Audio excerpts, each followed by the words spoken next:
The tow truck's chains rattled against the rusted metal as security guards shoved Mason backward. His 7-year-old daughter screamed. Cameras flashed. 200 millionaires laughed at what they thought was junk. But underneath that corroded shell sat $3 million of American automotive history, and nobody knew, except the quiet man in work boots they were trying to humiliate. In 60 seconds, everything would change. The secret would explode. And the only person who'd shown him kindness, a broke waitress nobody noticed, would discover that sometimes the most valuable things come disguised as garbage. Stay until the end, hit that like button, and comment what city you're watching from so I can see how far this story travels. The sun hadn't fully risen over the Illinois countryside when Mason Reed heard the floorboards creak outside his bedroom door. He didn't need to check the clock. It was 5:47 a.m., same as every morning for the past 3 years. "Daddy?" Chloe's voice came soft through the gap, tentative, always testing whether he was awake, never wanting to disturb him, but unable to sleep alone since her mother died. "Come here, sweetheart." The door pushed open. His daughter stood silhouetted against the hallway light, clutching that ratty stuffed rabbit she refused to let him replace. One ear hung by threads. The other had been stitched back on so many times it pointed the wrong direction. She padded across the hardwood in bare feet, climbed into bed beside him without asking. 7 years old and already learning to make herself smaller, quieter, less trouble. It broke something in him every time. "Bad dream?" Mason pulled the quilt over both of them. "Uh-huh." "Same one?" Chloe nodded against his shoulder. She never described the dreams anymore. Didn't need to. They both knew she was dreaming about the accident, about the night that split their lives into before and after. He held her until her breathing steadied, until the tension drained from her small body. Outside the window, the property stretched dark and empty, 40 acres of nothing between them and the nearest neighbor. Most people would call it isolated. Mason called it safe. By 6:30, they were downstairs. He made pancakes while Chloe sat at the kitchen counter drawing invisible patterns in the flour he'd spilled. The house was too big for 2 people. 8 bedrooms, 6 bathrooms, a chef's kitchen they barely used. His father had built it during the boom years when Reed Investments was expanding faster than anyone could track. Now it just felt hollow. "We have to go into the city today," Mason said, flipping a pancake.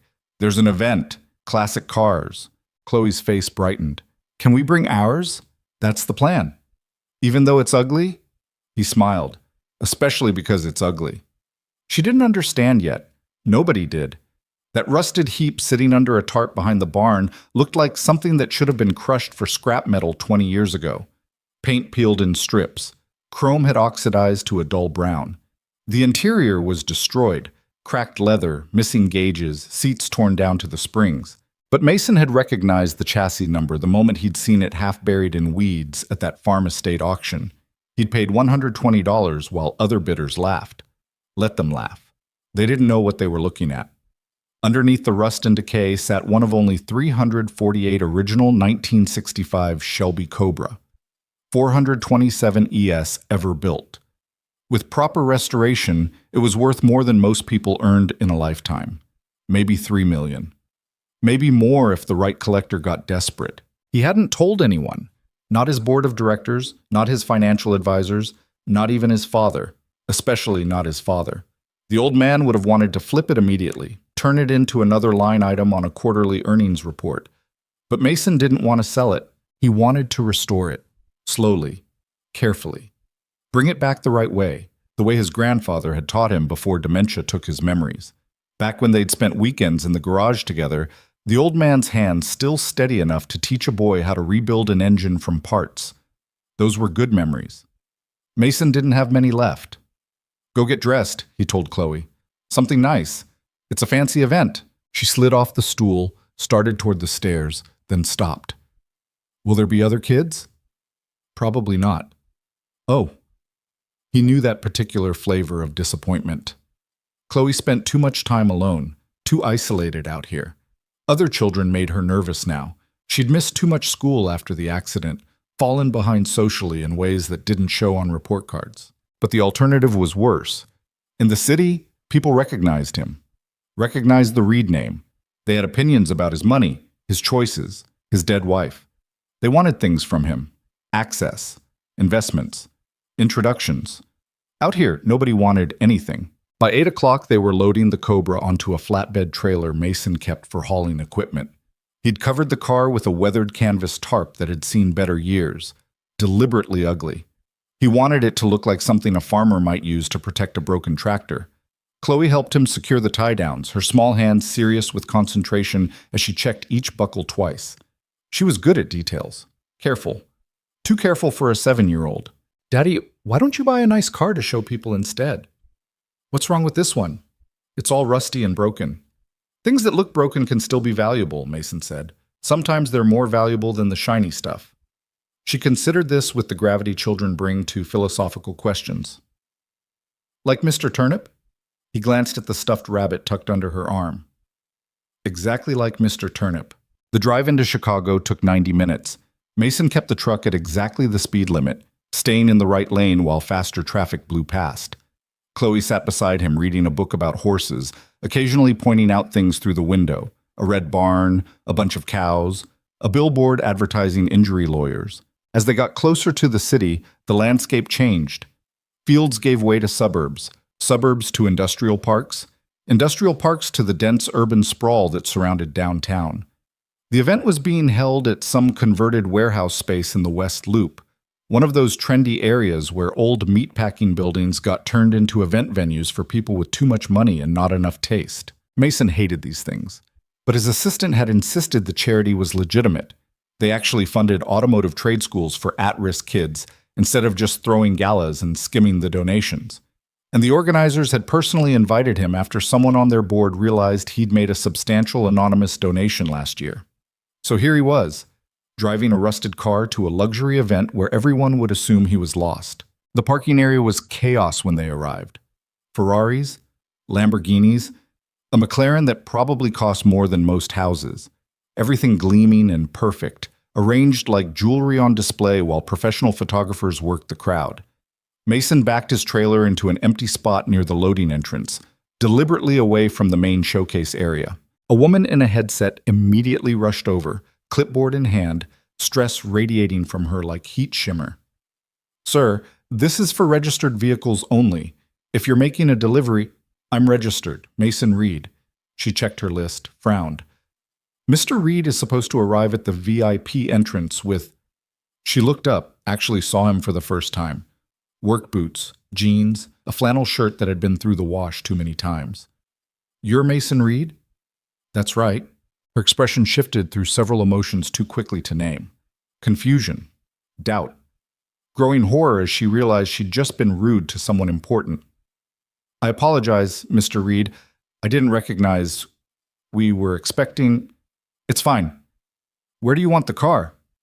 Car? She stared at the trailer, at the lumpy shape under the tarp. That's your entry? Is there a problem?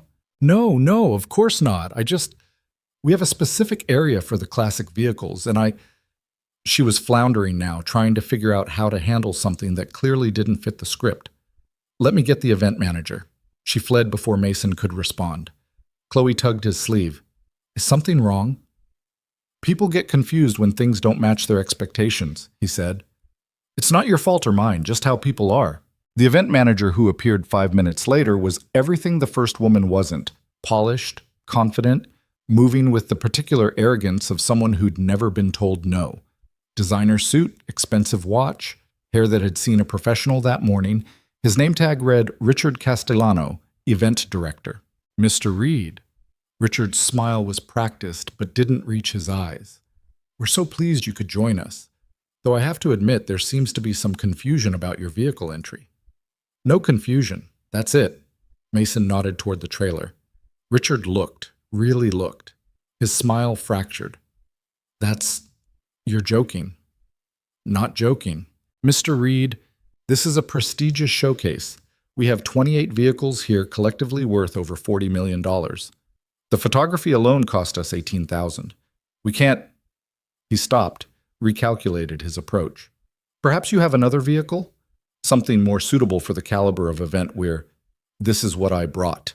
Richard's jaw tightened. Around them, other event staff had started to notice the commotion. A small crowd was forming. wealthy attendees in expensive casual wear, sipping champagne at 10 in the morning, sensing drama. Sir, I don't think you understand what kind of event this is. We have standards. We have a reputation that... Richard gestured at the tarp like it was roadkill. That looks like something you pulled out of a junkyard. I pulled it out of a barn, actually. Even worse. Richard had abandoned pretense now, his voice rising. We can't have that thing anywhere near the showcase vehicles. It'll look like a joke, like we're running some kind of low-rent county fair. Chloe pressed closer to Mason's side. He felt her trembling slightly. The registration said all classic American vehicles were welcome, Mason said quietly. This is a classic American vehicle. That is scrap metal. It's a 1965 Shelby Cobra. Richard laughed. A sharp, dismissive sound. That is not a Shelby Cobra. I've seen Cobras, real ones. That is a rusted-out kit car some amateur threw together in his garage and abandoned when he realized he was in over his head. Look at the chassis number. I'm not wasting time, so... Look at the number. Something in Mason's tone made Richard pause, but before he could respond, a new voice cut through the tension. Is there a problem here? Mason turned. A woman stood a few feet away, late 20s, maybe 30, wearing the black pants and white shirt of event staff. She held a tray of empty champagne glasses balanced on one hand, but her attention was entirely on Richard. This doesn't concern you, Clara, what Richard said without looking at her. I just thought, if there's a dispute about a vehicle, shouldn't we at least look at it before... I said it doesn't concern you. Get back to your station. The woman, Clara, hesitated. Her eyes moved from Richard to Mason to Chloe, who was now gripping Mr. Turnip so tightly the stuffed rabbit's remaining ear was folding in half. Sir, Clara addressed Mason directly, ignoring Richard's glare. Do you have your registration paperwork? Mason pulled it from his pocket. Clara set down her tray, took the papers, scanned them quickly. Her eyebrows rose. This says Classic American Muscle Car, Restoration Project. That's an accepted category. It's junk, Richard snapped. And you're about 2 seconds from being fired for insubordination. Clara's face went pale, but she didn't back down. I'm just reading what the registration... Get back to work. She handed the papers back to Mason, gave Chloe a small, encouraging smile, and retreated with her tray. But Mason saw her glance back twice as she walked away. Richard turned his full attention back to the problem at hand. Mr. Reed, I'm going to be very clear. That vehicle cannot be part of this showcase. I don't care what your registration says. I don't care if you think it's a Shelby Cobra or a vintage Rolls-Royce. It looks like garbage, and it will make this entire event look like a joke. So what do you suggest? Take it home. We'll refund your entry fee. And the charity donation I made? Richard's expression flickered. That's extremely generous, and we appreciate $500,000, Mason said. Unrestricted grant to your automotive trade school program. Already processed. Non-refundable. The crowd had grown larger. People were recording on their phones now. Mason could see the calculation happening behind Richard's eyes. The money versus the optics. The donation versus his pride. That doesn't change the fact that your vehicle doesn't meet our standards, Richard said finally. The donation was given freely. The showcase requires quality.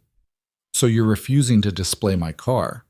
I'm protecting the integrity of this event by discriminating based on appearance. By maintaining standards.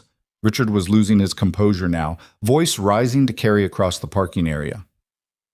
This is a luxury automotive showcase, not a scrapyard. If we let every piece of junk through the door just because someone paid money, we'd have no credibility left. Chloe made a small sound. Not quite a whimper, but close. Mason felt something cold settle in his chest. He'd dealt with men like Richard his entire life. Men who judged value by surface shine, who measured worth in polish and presentation. Men who looked at his daughter and saw only inconvenience, at his car and saw only rust, at him and saw only someone who didn't fit their expectations. Chloe, wait in the truck, he said quietly. But Daddy, please. She went, but slowly, looking back over her shoulder. Mason turned to Richard. You're making a mistake. The only mistake I made was not having security remove that thing the moment you arrived. But I can fix that now. Richard pulled out his phone, made a call. Yeah, we need a tow truck at the west loading area immediately. You're not towing my car. Watch me. The crowd was loving this. Mason could hear them murmuring, laughing, narrating the scene to people who hadn't arrived yet. Someone was live streaming it. He could see the phone held up, the distinctive red recording light. Perfect. Mr. Castellano, Mason said, keeping his voice level, I'm going to give you one more chance to reconsider. And I'm going to give you one chance to leave quietly before security escorts you off the property. That vehicle is worth more than every car in your showcase combined. Richard actually laughed out loud. That wreck? You're delusional. That thing's worth maybe $500 in scrap metal if you're lucky. $3 million, Mason said clearly for the cameras. Conservative estimate, after restoration. The laughter stopped, but Richard recovered quickly, his expression hardening into contempt.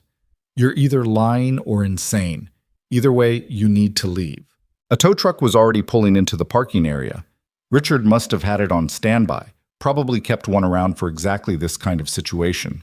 The driver climbed out, started unwinding the cable. Mason didn't move from in front of the trailer.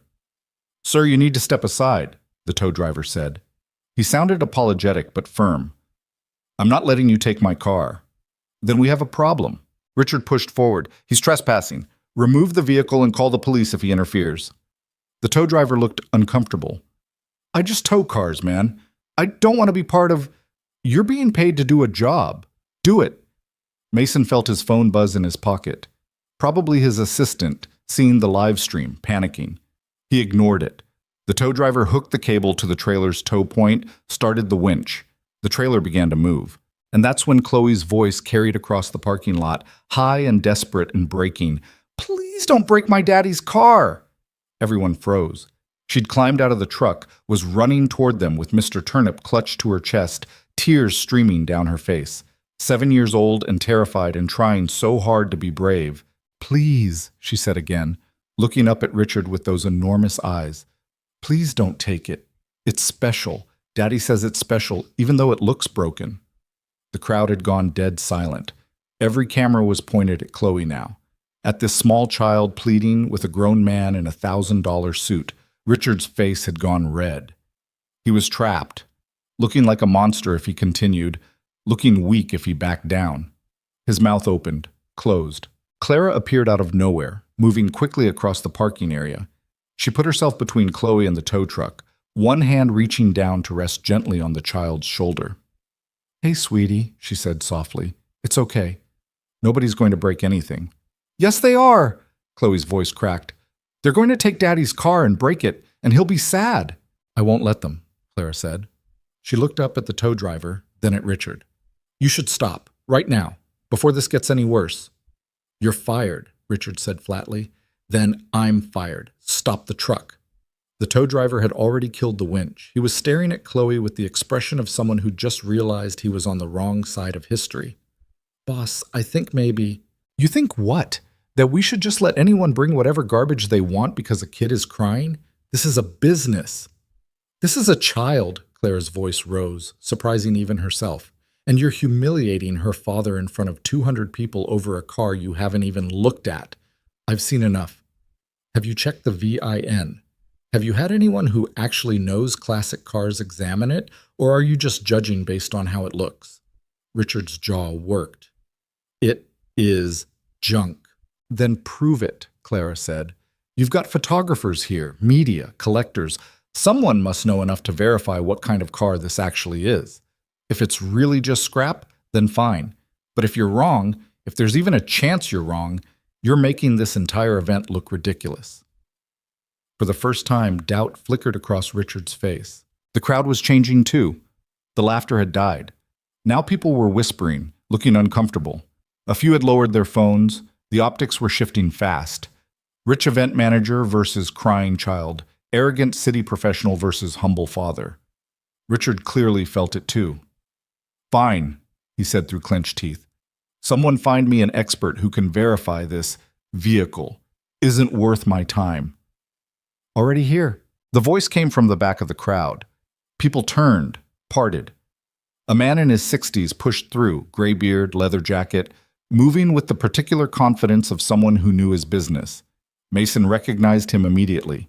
Dr. James Whitmore, automotive historian, had written 3 books on American muscle cars, consulted for the Smithsonian. Perfect. Jim, Richard said, relief flooding his voice. Thank goodness. Can you please explain to this gentleman that is that what I think it is? Dr. Whitmore was already moving toward the trailer, ignoring Richard entirely. It's a fake Cobra Kit car, Richard said. Obviously. Don't be an idiot, Richard. Dr. Whitmore reached the trailer, pulled back the tarp. His hands moved carefully, reverently, tracing the lines of the rusted body. My God, how long has this been sitting? Found it in a barn, Mason said quietly. A state auction. The chassis number? Mason told him. Dr. Whitmore went very still. Then he pulled out his phone, scrolled through something, probably his database. His face went pale. This is CSX 3012, he said slowly, clearly for everyone to hear. Built April 1965, Factory 427 side oiler. One of only 348 original 427 Cobras ever produced. Delivered to a dealer in Milwaukee. Disappeared from records in 1971. He looked up at Mason. Where the hell did you find this? Northern Wisconsin. Old farmer who bought it cheap in '72, drove it for 2 summers, then parked it when the engine blew. It's been in his barn for 53 years. Jesus Christ, Dr. Whitmore straightened, turned to face Richard and the crowd. Do you people understand what you're looking at? This isn't just a Cobra. This is automotive history. This is one of the holy grails of American muscle car collecting. It's covered in rust, someone in the crowd said weakly. It's survivable rust. Surface corrosion. The chassis is solid. Look at the welds, the original stampings. With proper restoration, this car is worth... He paused, calculating. $3 million, bare minimum. Maybe 4 if you find the right buyer. Maybe more. The silence was absolute. Richard had gone gray. Someone in the crowd was laughing nervously. The live stream viewers were probably losing their minds. Dr. Whitmore wasn't finished. And you were going to tow it with a hook and cable? Do you have any idea what kind of damage that could have caused to the undercarriage? To the original suspension? You could have destroyed hundreds of thousands of dollars of value. He turned to Mason. Who's handling the restoration? Haven't decided yet. Use Henderson in California. Tell him Jim sent you. He'll do it right. Dr. Whitmore pulled out a business card, handed it over. And please, for the love of everything holy, get this car out of here before these idiots hurt it. Mason took the card. Appreciate it. Can I get pictures for my database? Of course. While Dr. Whitmore documented the Cobra from every angle, taking detailed photos of the chassis number, the engine bay, the original interior, the crowd slowly began to disperse. The show was over. The drama had peaked, but the damage was done. Mason could already see it spreading, people on their phones sharing the footage, tagging the event, tagging the charity. The story was writing itself. Arrogant event manager tries to tow priceless classic car. Little girl cries. Brave waitress intervenes, secret revealed. It would be everywhere by tomorrow. Richard had vanished. Probably in his office, trying to figure out how to spin this. Good luck with that. Clara still stood nearby, watching Dr. Whitmore work. Chloe had stopped crying, but hadn't let go of Clara's hand. When the historian finally finished and walked away, Mason approached Clara directly for the first time. Thank you, he said simply. She shook her head. I didn't do anything. You stood up when nobody else would. That's not nothing. Clara looked down at Chloe, managed a small smile. I just didn't want her to be scared. You probably lost your job. Probably. She didn't sound upset exactly, more resigned. It's okay. It was temporary anyway. I've lost worse jobs for worse reasons. Mason studied her for a moment, really looked at her. She had the particular exhaustion that came from working too many hours for not enough money, the careful posture of someone used to making themselves invisible. But she'd stepped forward anyway, put herself at risk for strangers. That was rare. What's your name? He asked. Clara Bennett. Mason Reed. He held out his hand. She shook it, her grip firm despite the nervousness in her eyes. You hungry, Clara? She blinked. What? We're going to get breakfast. You should join us. I don't think that's a good idea. Why not? Because She stopped, glanced at the expensive cars still arranged around the lot, at the wealthy people in their expensive casual wear. I don't fit in here. Neither do I, Mason said. That's kind of the point. Chloe tugged Clara's hand. Please come. Daddy makes really good pancakes at home, but restaurant pancakes are better, and he won't admit it. Traitor, Mason muttered. Clara laughed, a surprised, genuine sound. I really shouldn't. You're fired anyway, Mason pointed out. Might as well get a meal out of it. She hesitated, clearly torn. Mason could see the calculation happening, the awareness of social distance, of inappropriate boundaries, of all the unspoken rules about who ate breakfast with billionaires and who didn't. He waited. Didn't push. Let her make the choice herself. Okay, Clara said finally, but somewhere normal, not anywhere fancy. Deal. They ended up at a diner called Pete's, 20 minutes from the event venue, the kind of place with cracked vinyl booths and coffee that tasted like it had been sitting since dawn, and waitresses who called everyone hun. Perfect. Chloe ordered chocolate chip pancakes. Clara got scrambled eggs and toast. Mason asked for black coffee and hash browns. You're really a billionaire? Clara asked after the waitress left. She said it quietly, like she was afraid someone would overhear. Technically, most of it's tied up in investments and property. It's not like I have a vault of gold coins. But you could buy anything you wanted. Most things, yeah. Why do you live in the middle of nowhere? Mason glanced at Chloe, who was coloring on the paper placemat with crayons the restaurant kept in a cup. Privacy, safety, peace. You don't like the city? The city's fine. The people who come with money aren't. Clara absorbed this. Is that why you hid the car? Because people would judge you differently if they knew what it was? Partly. Mostly I just wanted to see if anyone would look past the rust. That's kind of a test, isn't it? Maybe. Did I pass? Mason smiled. You're the only one who did. The food arrived. They ate in comfortable silence for a while, Chloe making a serious dent in her pancakes while Clara picked at her eggs. Can I ask you something? Clara said eventually. Sure. Why did you really come to that event? You clearly didn't care about showing off. You knew they'd react badly to the car, so why bring it? Mason considered the question. The charity is legitimate. They're actually helping kids learn useful skills instead of just throwing parties and skimming donations. I wanted to support that. And I thought, he paused, I thought maybe seeing something real, something with history and value underneath the surface damage, might remind people that worth isn't always obvious. That's pretty optimistic for a guy who lives alone in the woods. I have my moments. Clara smiled, but it faded quickly. They're going to crucify that event manager online. The video's probably everywhere already. He made his choice. You don't feel bad? He tried to humiliate a single father in front of his daughter because a car didn't look expensive enough. He called a priceless piece of automotive history junk without bothering to check. He threatened to destroy something irreplaceable out of pure arrogance. Mason shrugged. No, I don't feel bad. Fair enough. Chloe looked up from her coloring. Clara, do you have kids? No, sweetie. Do you want kids? Chloe, Mason started. It's okay, Clara said. I don't know. Maybe someday, if things were different. What would need to be different? Clara's expression grew distant. Money, stability, a life that didn't feel like it was going to fall apart any second. My mommy died, Chloe announced with the casual brutality of children discussing tragedy. In a car accident 3 years ago. I'm so sorry, Clara said softly. Daddy cries sometimes when he thinks I'm asleep. I hear him. Mason felt his chest tighten. Chloe, it's okay, Daddy. It's true. She returned her attention to Clara. Are you sad too? Sometimes. About what? My mom's sick. We don't have money for the treatment she needs. I work a lot, but it's never enough. Clara's voice had gone quiet. Sorry, you didn't ask for my life story. I did, though, Chloe said. I asked if you were sad. Clara laughed, but it sounded wet. You did. You're right. They finished breakfast. Mason paid the bill, left a tip that would probably make the waitresses weak. Outside in the parking lot, Clara hesitated before getting into her beat-up Honda. Thank you for breakfast, she said.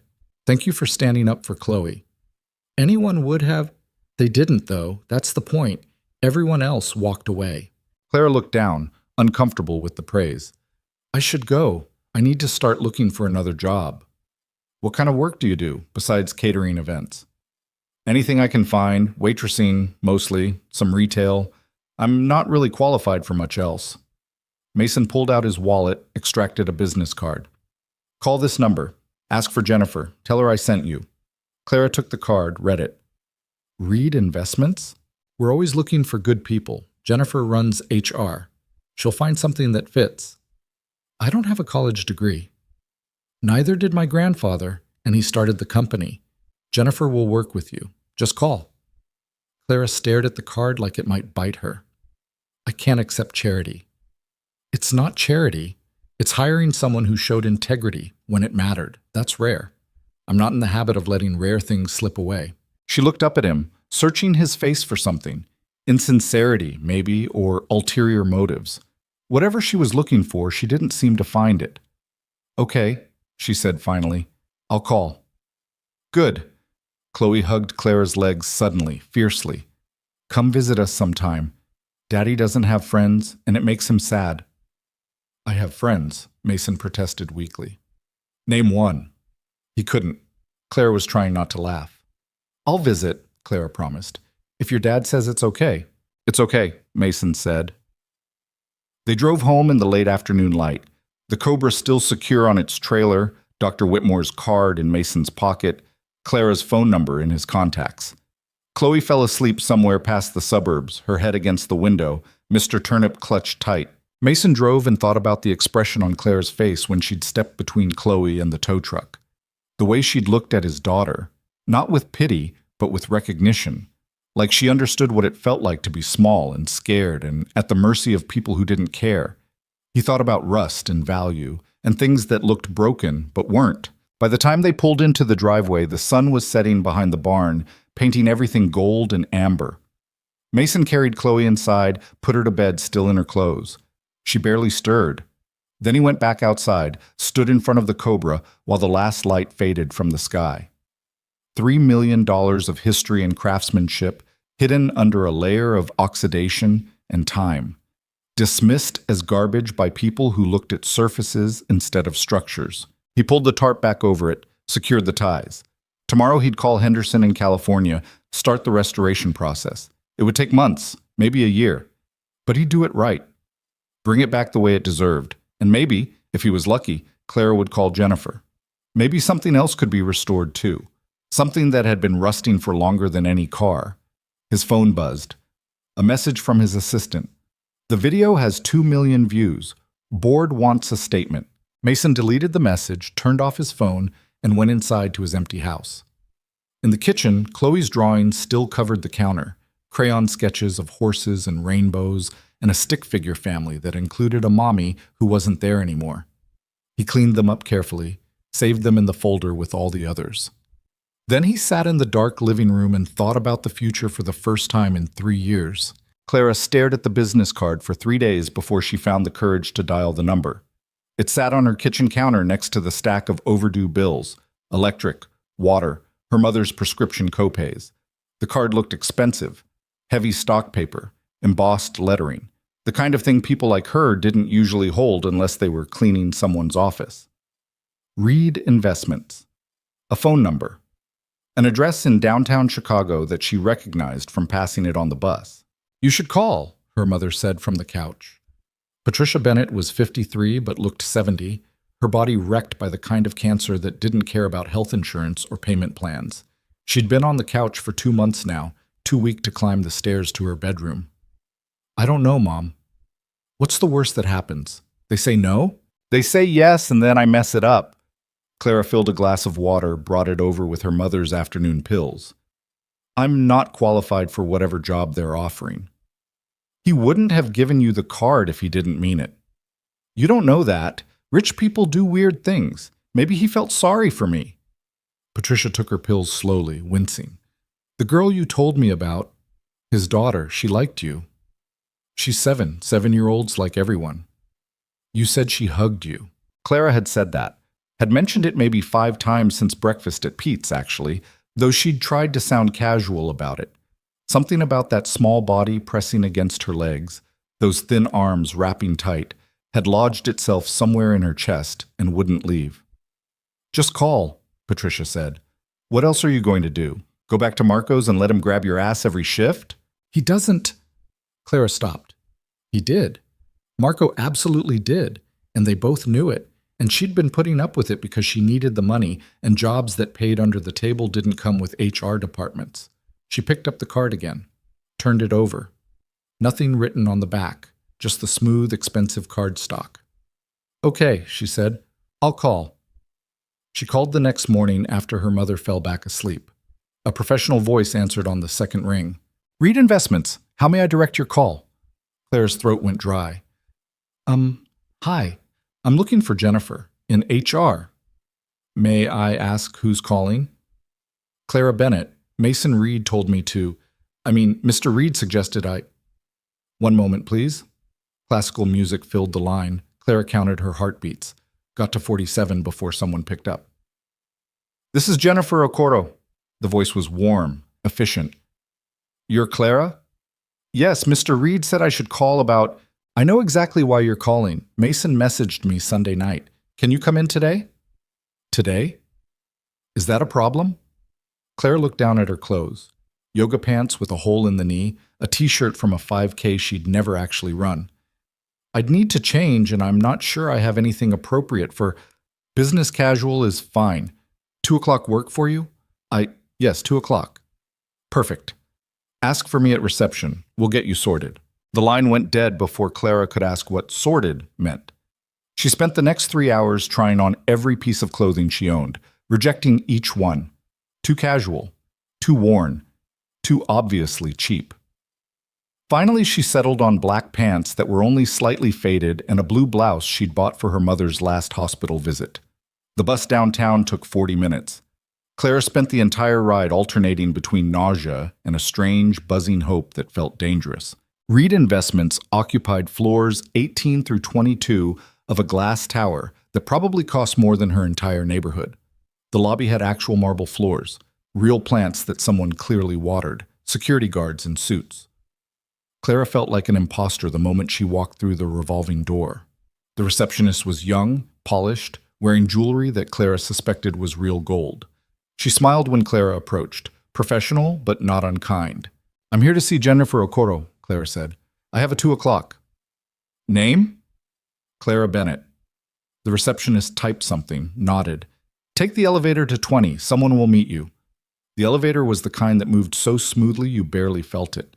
Clara watched the numbers climb, tried to control her breathing. By the time the doors opened on 20, her palms were sweating. A woman waited in the hallway, late 30s, natural hair pulled back in an elegant twist, wearing a gray suit that probably cost more than Clara made in a month. She smiled when she saw Clara, and it reached her eyes. "Clara? I'm Jennifer. Come on back." She led Clara through an open office space where people worked at sleek desks with multiple monitors, everyone looking competent and purposeful and like they belonged there. Clara had never felt more out of place in her life. Jennifer's office was smaller than Clara expected, just a desk, 2 chairs, a window overlooking the city. She gestured for Clara to sit. "Water? Coffee?" "I'm okay, thank you." Jennifer settled into her chair, pulled up something on her computer. "So, Mason says you stood up for his daughter when everyone else walked away." Clara shifted uncomfortably. It didn't seem right, what they were doing. Most people would have kept their heads down, especially someone in your position." "My position?" "Temporary employee. No job security. Direct conflict with management." Jennifer's eyes were kind but sharp. "You risked your income to help strangers. That tells me something about your character." "It got me fired." "It got you here." Jennifer leaned forward. "Tell me about your work history." Clara walked through it. The jobs that never lasted, the shifts that barely covered rent, the constant scramble to keep her head above water while her mother got sicker. She tried to make it sound better than it was, but Jennifer kept asking questions that forced honesty. "Why didn't you finish college?" "My dad left. Mom got sick the first time. Someone had to work." "What were you studying?" "Business administration. I wanted to. Clara stopped, shook her head. It doesn't matter. I didn't finish. It matters to me. What did you want to do? Clara hadn't said it out loud in years. I wanted to help small businesses, the kind that don't have resources for consultants or proper accounting. I thought maybe I could. She felt stupid suddenly. It's dumb. Forget it. It's not dumb. Jennifer made a note. What are your computer skills like? Basic office stuff. Excel, Word, I can learn. How are you with people? Fine, I guess. I've worked service jobs for 10 years. You get good at reading people or you don't last. Jennifer asked more questions about conflicts she'd handled, difficult customers, times she'd had to solve problems on the fly. Clara answered as honestly as she could, waiting for the moment when Jennifer would realize this was a mistake, that Clara didn't belong in a building like this. But that moment didn't come. Instead, Jennifer sat back, seemed to make a decision.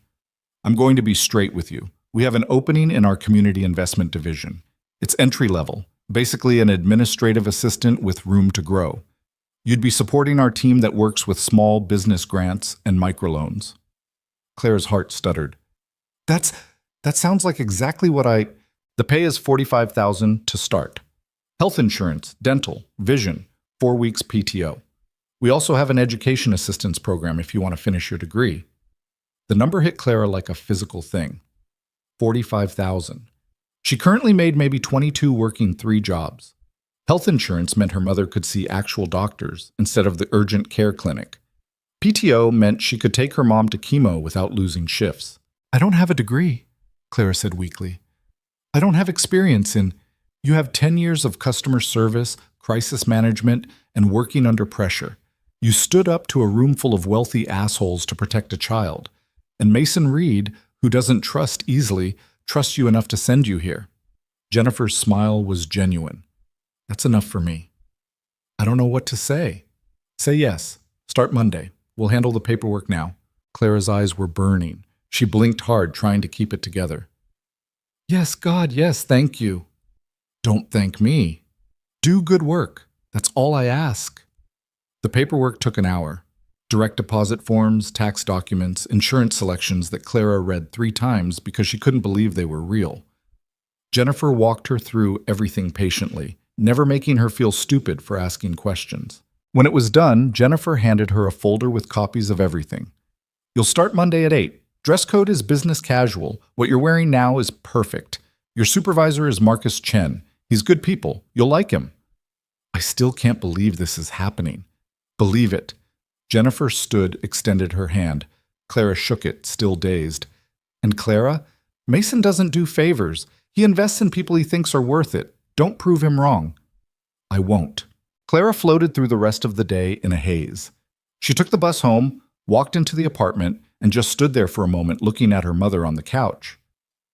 Well, Patricia asked. I got it. I start Monday. Her mother's face crumpled. Not sad, relieved. The kind of relief that comes after years of holding your breath. How much? Clara told her. Patricia started crying. Then Clara was crying too, both of them ugly crying on the couch like they'd just won the lottery. Because, in a way, they had. That weekend, Clara called the number Mason had written on the back of Dr. Whitmore's card. The one for Chloe, with a note that said, in case you want to visit sometime. He answered on the 3rd ring. Hello? Hi, it's Clara, Bennett from the I Know Who You Are. He sounded pleased. How'd it go with Jennifer? I start Monday. I don't know how to thank you. Do good work. Jennifer's excited about you. She said that? She did. There was a pause. Chloe's been asking about you, wants to know if you're coming to visit. Clara's chest did something complicated. I told her I would. You free tomorrow? We're grilling burgers. Nothing fancy.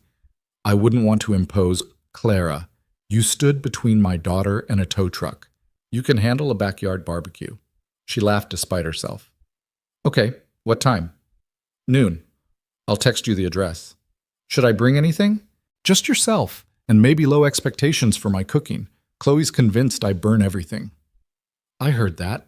Chloe's voice came faintly through the phone. Clara was smiling when she hung up, really smiling, for the first time in weeks. Sunday morning, she borrowed her mother's car, a 1998 Civic that burned oil and made concerning noises but still ran. The drive to Mason's property took just over an hour, the city giving way to suburbs giving way to actual countryside. The address led her down a long gravel drive bordered by old oaks.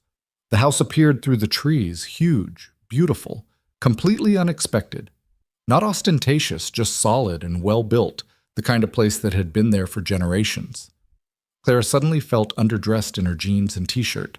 But when she parked, Chloe came running out before she'd even opened the door, Mr. Turnip tucked under one arm. "You came! Daddy said you would, but I wasn't sure." "I promised, didn't I?" Chloe grabbed her hand, started pulling her toward the house. "Come see my room and the barn. And Daddy's trying to make potato salad, but it looks weird." "I can hear you," Mason called from somewhere inside. The house was beautiful inside, but lived in. Chloe's drawings covered the refrigerator, dishes in the sink, a pair of small sneakers kicked off by the door. It felt like a home, not a showroom. Mason appeared from the kitchen, wiping his hands on a dish towel. He'd traded the work boots for bare feet, but otherwise looked the same. Jeans, t-shirt, comfortable in his own space. "Hey, you found us okay?" "GPS works even in the wilderness." "This isn't wilderness. Wilderness doesn't have internet." He gestured toward the back door. "Come on, I'll give you the tour before Chloe drags you into 47 different adventures." The property was incredible. 40 acres of woods and meadow, a pond, the barn that housed the Cobra, and what looked like several other project vehicles. Chloe ran ahead, pointing out her favorite trees and the place where she'd seen a deer last week. "This is amazing," Clara said. "How do you ever leave?" "I don't, mostly. That's the point." "Doesn't Chloe get lonely?" "Probably." Mason's expression darkened slightly. "I'm working on it. She's starting at a new school in the fall. Smaller class sizes, better program for kids who need extra support." "Extra support?" "Anxiety, PTSD. She's been seeing a therapist since the accident." He said it matter-of-factly, but Clara heard the weight underneath. "She's better than she was, but crowds still freak her out. Loud noises, unexpected changes." "The tow truck." "Yeah, the tow truck." Mason stopped walking, looked out over the pond. "I shouldn't have brought her to that event. I knew it would be chaotic. I just wanted her to see something beautiful, something worth caring about." "The car." "And people who still gave a damn about craftsmanship, history, things that last." He shook his head. Instead, she got to watch her dad get humiliated by an asshole in a suit. "You weren't humiliated. Richard was. Doesn't change how it felt in the moment." Clara didn't know what to say to that. They stood in silence for a while, watching Chloe throw sticks into the pond for an imaginary dog. "She needs more than just me," Mason said quietly. "She needs friends, normal experiences, a life that isn't just her traumatized dad hiding in the woods." "You're not hiding." "Aren't I?" Claire considered that. "Maybe a little, but you're also keeping her safe. That counts for something." "Does it? Or am I just making it worse?" Before Claire could answer, Chloe came running back. "Can we eat now? I'm starving, and Daddy's potato salad is probably getting worse the longer we wait." "It's not that bad," Mason protested. "It has raisins in it. That's a classic preparation." "It's weird, Daddy." Clara laughed. "I'll be the judge. Let's eat." The burgers were actually perfect. Medium rare, seasoned well, nothing burned. The potato salad was indeed strange, but not terrible. They ate at a picnic table under an old maple, while Chloe told increasingly elaborate stories about her stuffed animals. "Mr. Turnip used to be a spy," she explained seriously. "But he retired because his ear got ripped off, and he couldn't hear the secrets anymore." "That's a solid reason to retire," Clara agreed. "Now, he mostly just gives advice. He's very wise." "What kind of advice?" Chloe thought about it. "He says people are usually nicer than they seem. You just have to give them a chance." Mason and Clara's eyes met across the table. Mason's expression was complicated. After lunch, Chloe wanted to show Clara the Cobra. They walked to the barn together, Chloe chattering about restoration and chassis numbers and things she clearly didn't fully understand but repeated because her father had told her.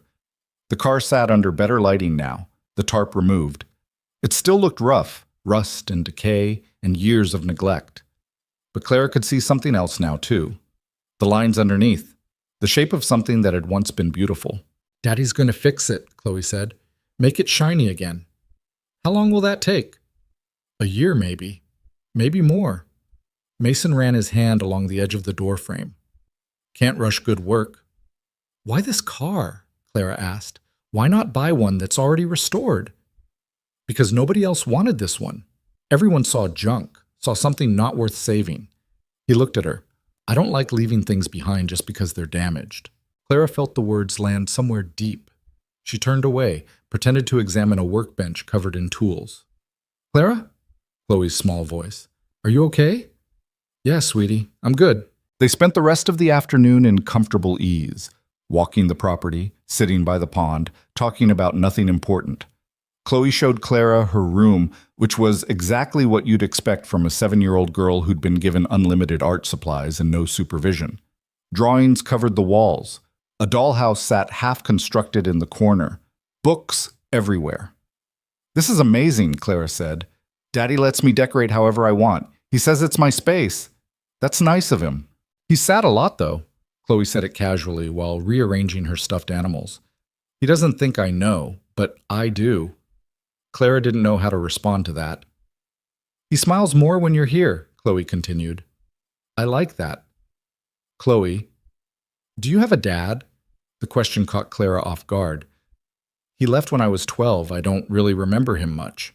That's sad. Yeah, it was. Is your mom nice? Very nice. She's sick right now, but she's still the best person I know. Chloe considered this. Maybe she could come visit too sometime, if she's not too sick. Clara's throat tightened. Maybe. When the sun started setting, Clara knew she should leave, but found herself reluctant. Mason walked her to her car while Chloe stayed inside, already half asleep on the couch. Thank you for coming, he said. It meant a lot to her. I had a really good time. You sound surprised. I am, a little. I don't usually... Clara stopped. I don't usually fit in places like this. What places? Beautiful places. Peaceful places. Places where people have their lives together. Mason laughed, a short, bitter sound. You think I have my life together? More than me.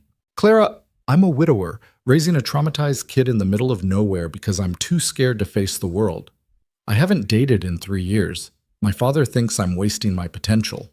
My daughter talks to stuffed animals about complex emotional issues because I don't know how to help her process grief. I'm held together with duct tape and denial. Clara blinked. Oh, so yeah, you fit fine. They stood there in the driveway while the sky turned purple and gold, crickets starting their evening song. Can I come back? Clara asked. Sometime? I'd like that. Your dad, does he live nearby? Chicago. We don't talk much. Why not? Mason's jaw tightened. He thinks I'm hiding from responsibility. Thinks I should be running the company instead of letting the board handle it. Thinks raising Chloe in isolation is selfish. That's bullshit. Is it, though? Sometimes I think he's right. Sometimes I think I'm ruining her. You're not. Clara said it with absolute certainty. She's happy. She feels safe. That's more than a lot of kids get. She needs more than safe. She needs her dad. And you're here. You show up. That's everything. Mason looked at her for a long moment. How do you do that? Do what? Make things sound simpler than they are. They are simple. People just complicate them. He smiled, genuine this time. Come back next weekend.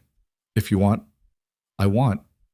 Clara drove home as the last light faded, her mother's car rattling over the country roads, and felt something unfamiliar blooming in her chest. Not quite hope. Not quite happiness. Something in between that didn't have a name yet. When she got home, her mother was still awake, watching some crime show with the volume too loud. How was it? Patricia asked. Good. Really good. The little girl. Perfect. Smart. Funny. A little sad, but handling it. And him? Claire sat down on the couch, pulled the blanket over her mother's legs. Complicated, lonely, doing his best. You like him. Mom, you do. I can tell. It's not like that. We're just friends. Friends who invite you to their house for burgers. Friends who helped me get a job. That's all. Patricia gave her a look that said she wasn't buying it. Be careful, honey. Of what? Getting attached to things you can't keep. The words hit harder than they should have. Clara pulled the blanket tighter, said nothing. But late that night, lying in bed, she thought about Mason's hands on the cobra's rusted frame, the way he looked at damaged things and saw value instead of junk. She thought about Chloe saying her father smiled more when Clara was around. She thought about the way Mason had looked at her in the driveway, like she was something worth keeping too. And for the first time in years, Clara let herself wonder what it would feel like to stay. Monday morning arrived with the kind of nervous energy that made Clara's hand shake while buttoning her blouse. She'd woken up at 5, unable to sleep, and spent 2 hours getting ready for a job she still couldn't quite believe was real. Her mother was already awake when Clara came downstairs, sitting at the kitchen table with her coffee. "You look professional," Patricia said. "I look terrified." That too, but mostly professional. Clara checked her reflection in the hallway mirror one more time. The blouse was wrinkled despite ironing it twice. Her shoes were scuffed, but it was the best she had, and it would have to be enough. "I'm going to mess this up," she said. "Probably. Everyone messes up their first week." Her mother smiled. "But you'll figure it out. You always do." The bus was crowded with commuters, everyone buried in their phones or staring vacantly at nothing. Clara stood near the back, gripping the pole, trying to breathe slowly. By the time she reached the Reed Investments building, her shirt was sticking to her back with sweat. The security guard recognized her from Friday, waved her through with a nod. The elevator ride to 20 felt both too fast and too slow. When the doors opened, a man in his early 40s was waiting. Asian, glasses, friendly smile. "Clara Bennett? That's me? Marcus Chen, I'm your supervisor. Welcome aboard." He shook her hand firmly, then led her through the office to a desk near the windows. It wasn't much. Standard corporate setup, computer, phone, a sad little succulent someone had left behind. But it was hers. "Jennifer probably told you we handle community investment," Marcus said, settling into the chair beside her desk. "Small business grants, microloans, financial literacy programs. Basically, we help people who can't get traditional financing." "Sounds good." "It is good. It's also a lot of paperwork and annoying bureaucracy." He grinned. "But someone's got to do it. Your main job is keeping me organized, managing applications, following up with applicants. Think you can handle that?" "I can try. That's all I ask." Marcus pulled up something on her computer. "Let's get you logged in. Fair warning, our database system is from like 2003 and it's temperamental as hell, but you'll figure it out." The first week was overwhelming. Clara spent 8 hours a day drowning in spreadsheets and application forms and phone calls with small business owners who were desperate, angry, or both. The database crashed twice. She accidentally deleted an entire folder of files on Wednesday and spent 3 hours recovering them while Marcus assured her everyone did that at least once. But she didn't get fired. Marcus was patient, walking her through processes multiple times without making her feel stupid. The other people in the office were friendly, stopping by to introduce themselves, inviting her to lunch, treating her like she belonged there. By Friday afternoon, Clara's brain felt like mush, but she'd made it through without any catastrophic failures. "You did good," Marcus said as she was packing up. "See you Monday." "Thanks for everything. Thank me by not quitting. We go through assistants like tissues around here." "Why?" "Because the work is hard and the pay is just okay, and most people realize they can make more money doing literally anything else." Marcus shrugged. "But the ones who stay tend to stay for a long time. Something about actually helping people gets addictive." Clara thought about that on the bus ride home. The application she'd processed that week. A woman trying to start a catering business, a veteran opening an auto shop, a single father launching a cleaning service. Real people with real dreams who just needed someone to take a chance on them. She understood that. When she got home, her mother was on the couch, looking worse than usual, pale, sweating. "How bad?" Clara asked. "Had a rough day?" "It's fine." It wasn't fine. Clara could see that, but the clinic wouldn't see her mother without payment up front, and the new insurance didn't kick in for another 3 weeks. "I'll call them again tomorrow," Clara said. "Don't, I'll manage." "Mom, I said I'll manage. Tell me about work." So Clara did, sitting on the floor beside the couch, describing Marcus and the office, and the application from the woman who wanted to open a bakery in Englewood. Her mother listened, asked questions, smiled at the right parts, but Clara could see the pain in her eyes. That night, she lay awake calculating numbers. The insurance would help once it started, but there were still copays, deductibles, medications that weren't covered. Her salary was better than anything she'd made before, but it still wasn't enough. Nothing was ever enough. Saturday morning, her phone buzzed with a text from Mason. "You coming out today?" Chloe's been asking. Clara had almost forgotten. The week had been such a blur that the previous weekend felt like it had happened to someone else. "What time? Whenever. We're not doing anything important." She borrowed her mother's car again, stopped at a grocery store on the way to pick up cookies because showing up empty-handed felt wrong. The drive was easier this time, less nerve-wracking. She even enjoyed it. Windows down, radio playing something forgettable, the city giving way to open space. Chloe was waiting on the porch when Clara pulled up, already running toward the car before Clara had even turned off the engine. "You came back!" "I told you I would."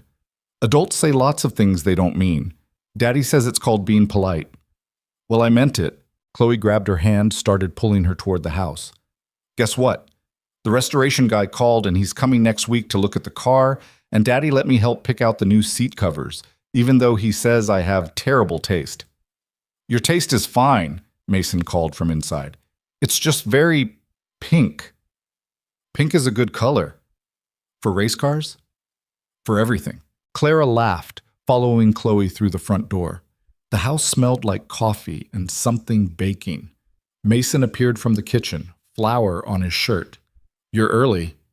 "Is that okay?" "It's fine. I'm making cinnamon rolls. They'll be ready in 20 minutes. "You bake?" "Sometimes, when I'm stressed." "What are you stressed about?" Mason glanced at Chloe, who was already distracted by her coloring books. "My father called. He's coming for dinner tomorrow." "That sounds normal?" "You haven't met my father." They sat on the back porch while the cinnamon rolls baked, Chloe running around the yard with a kite that wouldn't fly because there wasn't enough wind. Mason explained his father in fragments. Philip Reed, founder of Reed Investments, semi-retired but still controlling, convinced Mason was wasting his life and potential.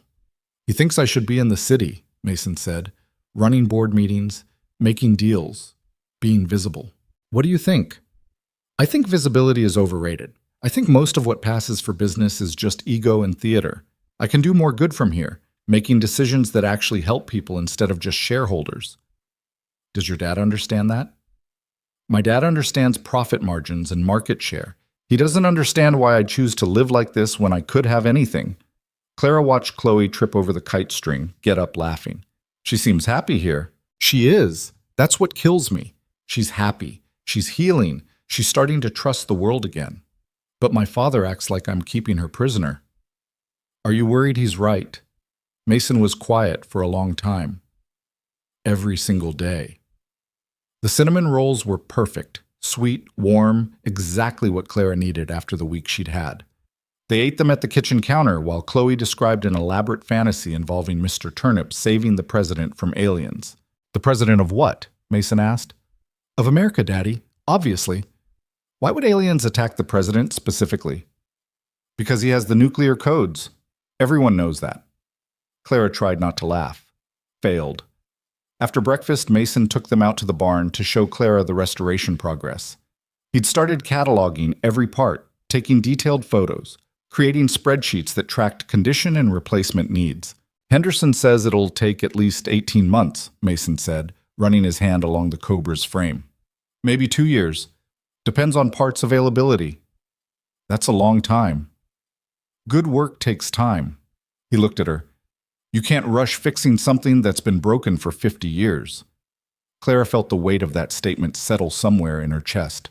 They spent the rest of the day doing nothing particularly important, walking the property, playing cards, making sandwiches for lunch. It felt natural in a way Clara hadn't expected, comfortable, like something that could become a routine. When she left that evening, Chloe hugged her goodbye at the door. "Will you come to dinner tomorrow?" the little girl asked. "When Grandpa comes?" "Oh, I don't think—" "Please?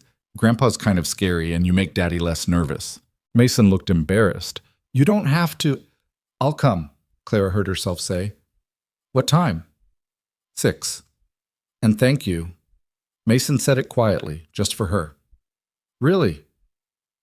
Sunday arrived too quickly.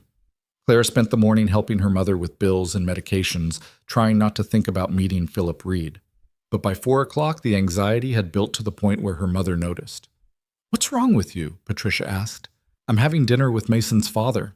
And that's terrifying because he's a billionaire and I'm nobody. And what if he thinks I'm after Mason's money or trying to take advantage or... Clara, stop. I can't stop. I'm spiraling. You're going to dinner. You're going to be yourself. If he doesn't like it, that's his problem. Her mother fixed her with a look. And if you are interested in Mason, which you clearly are, that's nobody's business but yours. I'm not. We're just friends.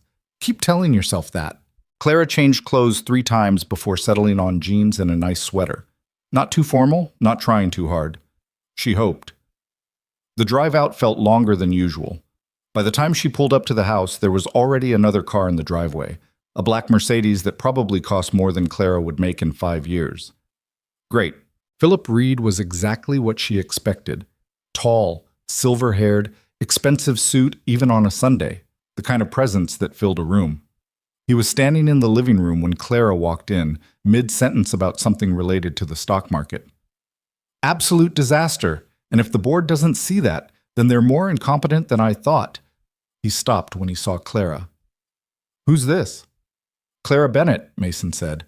I invited her for dinner. Clara, this is my father, Philip.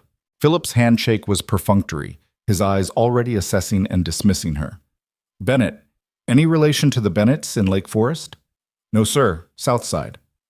Ah. That single syllable contained volumes. What do you do, Clara? I work for Reed Investments, Community Investment Division. Really? Philip glanced at Mason. Didn't realize you were still involved in hiring decisions. I'm not. Jennifer handles HR. I just made a recommendation. I see. Philip's tone suggested he saw quite a lot and none of it good. Well, shall we eat? Dinner was uncomfortable from the first minute. Philip dominated the conversation, talking about the company, about opportunities Mason was missing, about decisions the board was making without proper oversight. You should be there, Philip said, cutting into his steak. These are critical moments. The Chicago expansion alone requires someone with vision. The board has vision, Mason said. The board has quarterly earnings reports and no imagination. You built half those partnerships yourself. They need you. They're doing fine without me. They're treading water. There's a difference. Chloe picked at her food, looking small and uncomfortable. Clara wanted to say something but didn't know what. This wasn't her family, wasn't her business. How's the car coming? Philip asked, changing tactics. The rust bucket you paid too much for? It's not a rust bucket. It's a genuine Cobra, and I paid $120, which is about what it's worth in that condition. Should have bought something already restored. Would have been a better investment. I didn't buy it as an investment. Then what did you buy it for? Therapy? The silence that followed was sharp enough to cut. Mason's jaw tightened. Chloe stared at her plate. Clara found her voice before she could stop herself. He bought it because nobody else saw its value, because everyone else looked at it and saw garbage instead of history. Philip turned to her slowly. I'm sorry, I don't recall asking your opinion. You didn't, but you're sitting at your son's table insulting him for making choices you don't understand, so I'm offering it anyway. Mason looked shocked. Chloe's eyes went wide. Philip's expression went cold. I don't think you understand the dynamics of this family. I understand that your son is raising a wonderful kid in a safe, peaceful place while still running a successful company from a distance. I understand that he's restoring something beautiful that everyone else abandoned. And I understand that you're more interested in what he's not doing than what he is doing. Clara, Mason started. No, let her finish. Philip leaned back in his chair. Please, continue. Clara's heart was pounding, but she'd already committed. Mason is doing fine. Better than fine. He's making thoughtful decisions and being present for his daughter and helping people through his work. Maybe that doesn't look like what you wanted for him, but it's still worth something. And what exactly is your stake in this? Philip asked. Why do you care what I think of my son's choices? Because he's my friend, and because someone should tell you you're being an ass. The silence that followed felt infinite. Chloe had stopped eating entirely, frozen with her fork halfway to her mouth. Then Philip laughed, a sharp, surprised sound. Well, at least she's honest. I should go, Clara said, standing abruptly. I'm sorry, that was out of line. Sit down, Philip said. It wasn't quite in order, but close. You've already torpedoed whatever polite pretense we were maintaining. Might as well see it through. Clara sat. Slowly, Philip studied her for a moment. You work in community investment? Yes, sir. Doing what, specifically? Processing applications, following up with applicants, helping Marcus Chen manage the program. Marcus is good people, smart, principled. Philip took a sip of wine. What do you think of the program? The question caught her off guard. It's good. It helps people who wouldn't get help otherwise. And is it profitable? I don't think it's supposed to be. Everything's supposed to be profitable eventually, otherwise it's charity, not investment. Maybe some things should be charity, Clara said. Philip's eyebrows rose. You sound like my son. That's probably a compliment. It wasn't meant as one, but Philip almost smiled. Mason, I'm beginning to see why you hired her. I told you I didn't go. Yes, Jennifer hired her, but you recommended her. Philip turned back to Clara. What made you defend him just now? Professional loyalty? Something else? Clara felt Mason's eyes on her. He stood up for himself when everyone was mocking him. He protected his daughter. He showed me kindness when I needed it. That's worth defending.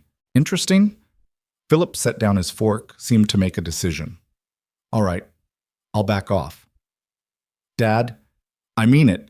You're clearly doing something right if you've inspired this kind of loyalty. He gestured toward Clara. And she's got more spine than half my board members. Maybe you know what you're doing after all. The rest of dinner was easier. Philip still dominated the conversation, but the edge was gone. He asked Chloe about school, asked Clara about her background, asked Mason about the restoration timeline. When it was time for Philip to leave, he shook Clara's hand again at the door. His grip was firmer this time. You're good for him, Philip said quietly. Don't screw it up. We're not. Sure you're not. He smiled, and for the first time Clara saw the resemblance to Mason. Take care of my granddaughter, would you? She needs more people in her corner. Then he was gone, the Mercedes disappearing down the driveway. Mason closed the door, leaned against it, and let out a long breath. I'm so sorry, Clara said. I shouldn't have. Don't apologize. That was amazing. I called your father an ass. You did. And he loved it. Mason was grinning now. Nobody talks to him like that. Nobody. I was out of line. You were perfect. Chloe appeared from the hallway where she'd been hiding. Does this mean Grandpa's not mad at Daddy anymore? I think it means he's confused, Mason said, which is almost as good. After Chloe went to bed, Mason and Clara sat on the back porch with coffee, watching the stars come out. The night was cool, crickets singing, the kind of peaceful quiet that Clara had forgotten existed. My father was right about one thing, Mason said eventually. What's that? You're good for us. For Chloe. Maybe for me too. Clara's chest did something complicated. I'm just showing up. That's more than most people do. He was quiet for a moment. Can I ask you something? Sure. Why did you defend me in there? You could have stayed quiet. Would have been safer. Clara thought about it. Because you defended me first, when nobody else did. At that event. You didn't have to stand there and take their abuse. You could have left. But you stayed because walking away would have meant admitting they were right. They weren't right. I know, but they didn't know that, and you proved it by staying. Clara pulled her sweater tighter. Nobody's ever done that for me before. Stood their ground when it would have been easier to leave. Then you've been around the wrong people. Story of my life. They sat in silence for a while, comfortable this time. When Clara finally stood to leave, Mason walked her to her car. Come back next weekend? He asked. You sure? After I antagonized your father? Especially after that, Mason smiled. Same time? Same time. Clara drove home through the dark countryside, her mother's car rattling over uneven roads, and let herself admit what she'd been avoiding for weeks. She was falling for him. For both of them. For the quiet life they'd built. For the way Chloe laughed. for the careful way Mason fixed broken things. And that terrified her more than anything Philip Reed could have said, because things like this didn't happen to people like her. Good jobs, beautiful houses, kind men who looked at her like she mattered. That was for other people. People who had their lives together. People who deserved it. Clara was just surviving, barely. And survival didn't leave room for hope. But when she got home and found her mother asleep on the couch, peaceful for the first time in days, Clara let herself imagine it anyway. What it would feel like to stay, to belong, to build something instead of just getting through. Her phone buzzed. A text from Mason. "Thank you for tonight. Chloe says Mr. Turnip thinks you're brave." Clara smiled in the dark. "Tell Mr. Turnip I think he's wise. He says he knows. Apparently wisdom comes with the missing ear." She fell asleep that night still smiling, her phone on the pillow beside her, and dreamed of restored cars and open spaces and small hands holding hers. The video from the car event had faded from the news cycle by Monday, replaced by newer scandals and shinier drama. But occasionally Clara still got recognized, someone at the coffee shop near work, a woman on the bus who asked if she was that girl from the video. It felt surreal. She'd stood up to Richard Castellano for maybe 3 minutes, and somehow that had turned into a thing people knew about. Marcus thought it was hilarious. "You're famous for calling out a rich asshole. That's the best kind of famous." "I'm not famous. You've got a Wikipedia page." "I do not." "Okay, you don't. But you could. That's how close you are." The attention made Clara uncomfortable. She'd spent her whole life trying to be invisible, to not make waves, to slip through the world without anyone noticing. Being noticed felt dangerous. But the job was good. Really good. Every day she processed applications from people trying to build something better, trying to escape the same cycles of poverty and desperation she knew too well. And occasionally, not often, but sometimes, Marcus approved a grant and Clara got to call someone and tell them they'd been selected. Those calls made everything worth it. By the end of her 3rd week, Marcus pulled her into his office. "You're doing great," he said. "Better than great. I want to give you more responsibility." "Like what?" "Application reviews. Right now you just process and organize, but you've got good instincts. I want you to start evaluating them, making recommendations." "I'm not qualified." "You're more qualified than you think. You understand these people because you've been them. That's worth more than any business degree." Clara felt something crack open in her chest. "Okay, yeah, I can do that." "Good. We'll start small, maybe 5 applications a week. You review, make notes, tell me what you think." She threw herself into the work with an intensity that surprised even her. Stayed late reading applications, researching businesses, understanding markets. Marcus had to kick her out some nights, reminding her that burnout helped nobody. But Clara couldn't help it. For the first time in her life, she was doing something that mattered, something more than just surviving. And it felt incredible. The weeks blurred into a rhythm Clara hadn't expected.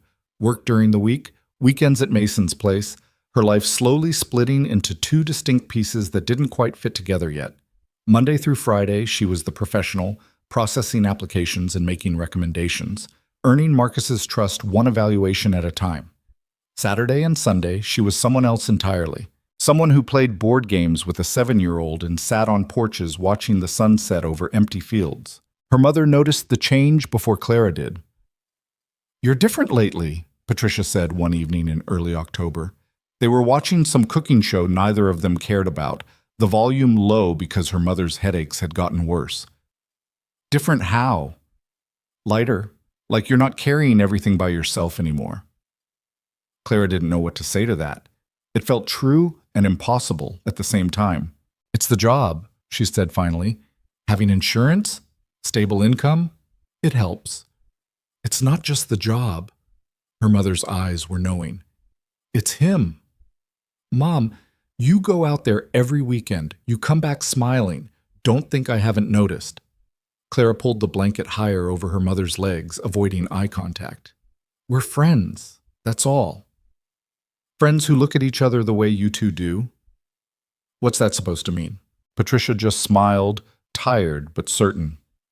"It means be careful, honey, but not so careful you miss something good." The next Saturday, Clara arrived at Mason's to find him in the barn with Henderson, the restoration specialist who'd driven up from California to evaluate the Cobra in person. Henderson was maybe 60, weathered and precise, moving around the car with the careful attention of a surgeon.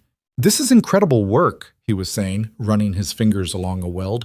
"Original factory welds. Look at this. You can still see the identification marks. This is absolutely authentic." Mason looked pleased, but trying not to show it. "So it's salvageable?" "Salvageable? Son, this is one of the finest survivor Cobras I've seen in 20 years. The rust is superficial. The frame is solid. The engine's going to need a complete rebuild, but the block is good." Henderson straightened, pulled out a tablet. "I'm estimating 22 months for a proper restoration. Maybe 24 if we run into parts issues." "And cost?" Henderson named a figure that made Clara's stomach drop. It wasn't mansion money, but it was more than she'd make in 3 years. Mason didn't even blink. "When can you start?" "Soon as you sign the contract and we get it transported. I'll need full disassembly photos first, documentation of every part. We do this right, or we don't do it at all." "Agreed." They spent the next hour going over details while Clara wandered the property with Chloe, who was teaching her the names of different trees. "That's a sugar maple," Chloe said, pointing. "And that's a white oak. And that one's a cottonwood, but Daddy says they're messy, so he doesn't like them." "They are messy," Mason called from the barn. "Cotton everywhere." "But they're pretty." "Pretty and messy aren't mutually exclusive." Clara smiled, watching them bicker across the distance.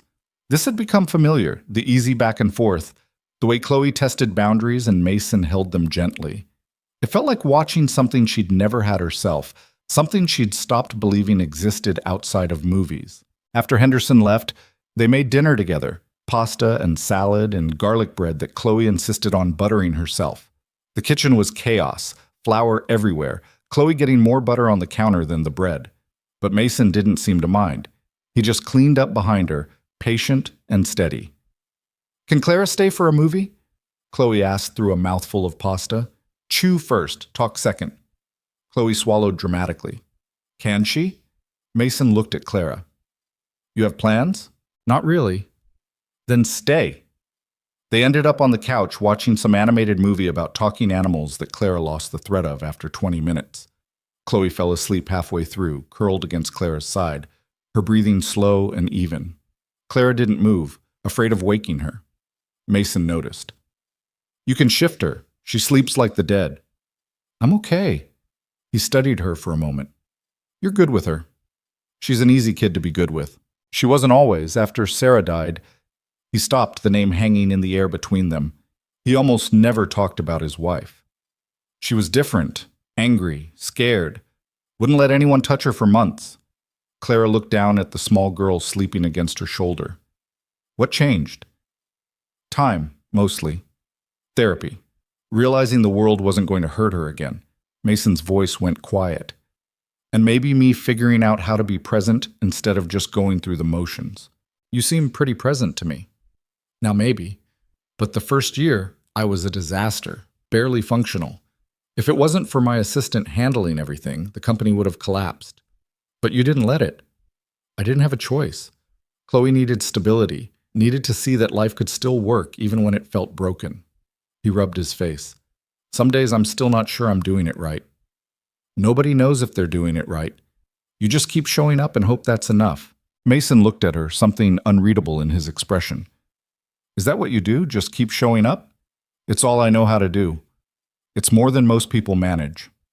When the movie ended, Mason carried Chloe upstairs to bed. Clara heard him reading to her softly, some story about dragons and princesses. The words were muffled through the floor, but the rhythm was soothing. He came back down 15 minutes later. "She wants you to say goodnight." Clara climbed the stairs to Chloe's room. The little girl was tucked into bed, surrounded by stuffed animals, Mr. Turnip positioned prominently on the pillow. "Hey, sweetie, I'm heading home. Will you come back next week?" "If your dad says it's okay." "He will. He likes you." Chloe said it with the absolute certainty of children who haven't learned to second-guess everything yet. "I like him too, and you." "I know, Mr. Turnip told me." "Mr. Turnip's very perceptive." Chloe giggled, then grew serious. "My mom used to read to me before bed, every night, even when she was tired." Clara's chest tightened. "That sounds nice." Daddy tries, but he's not as good at the voices. He makes all the characters sound grumpy. She paused. Do you think my mom would like you?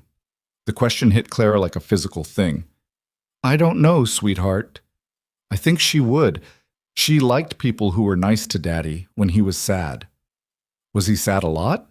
Before the accident, sometimes. He worked too much and Mom would get mad. But after... Chloe's voice wobbled. After she was gone, he was sad all the time. Clara didn't know what to say. She just smoothed Chloe's hair back, the way her own mother used to do for her. He's less sad now, Chloe whispered, since you started coming here. I'm glad. Me too. Downstairs, Mason was cleaning up the kitchen when Clara came back down. She helped without asking, drying dishes while he washed, falling into an easy rhythm. She asked about Sarah, Clara said. Mason's hands stilled in the soapy water. What did she say? Just that Sarah used to read to her, and that you were sad after she died. That's an understatement. He scrubbed at a plate harder than necessary. I was barely human for a year, just this hollow thing going through motions. But you kept going. Had to, for Chloe. Clara set down the dish towel. Can I ask what happened with the accident? Mason was quiet for so long she thought he wouldn't answer. Then he started talking, his voice flat and careful, like he was reading from a script he'd memorized but didn't want to perform. Sarah had been driving home from a work event. Late night, tired, not paying attention. A semi ran a red light. She died instantly. Clean, they told him. Quick, like that was supposed to make it better. Chloe had been at home with a babysitter. She was 4. Old enough to understand Mommy wasn't coming back, but too young to process what that meant. She'd had nightmares for 2 years. Still had them sometimes, though less frequently now. The worst part is how random it was, Mason said. No reason, no lesson, just wrong place, wrong time, and everything changed. I'm sorry. Everyone's sorry. Sorry doesn't bring her back.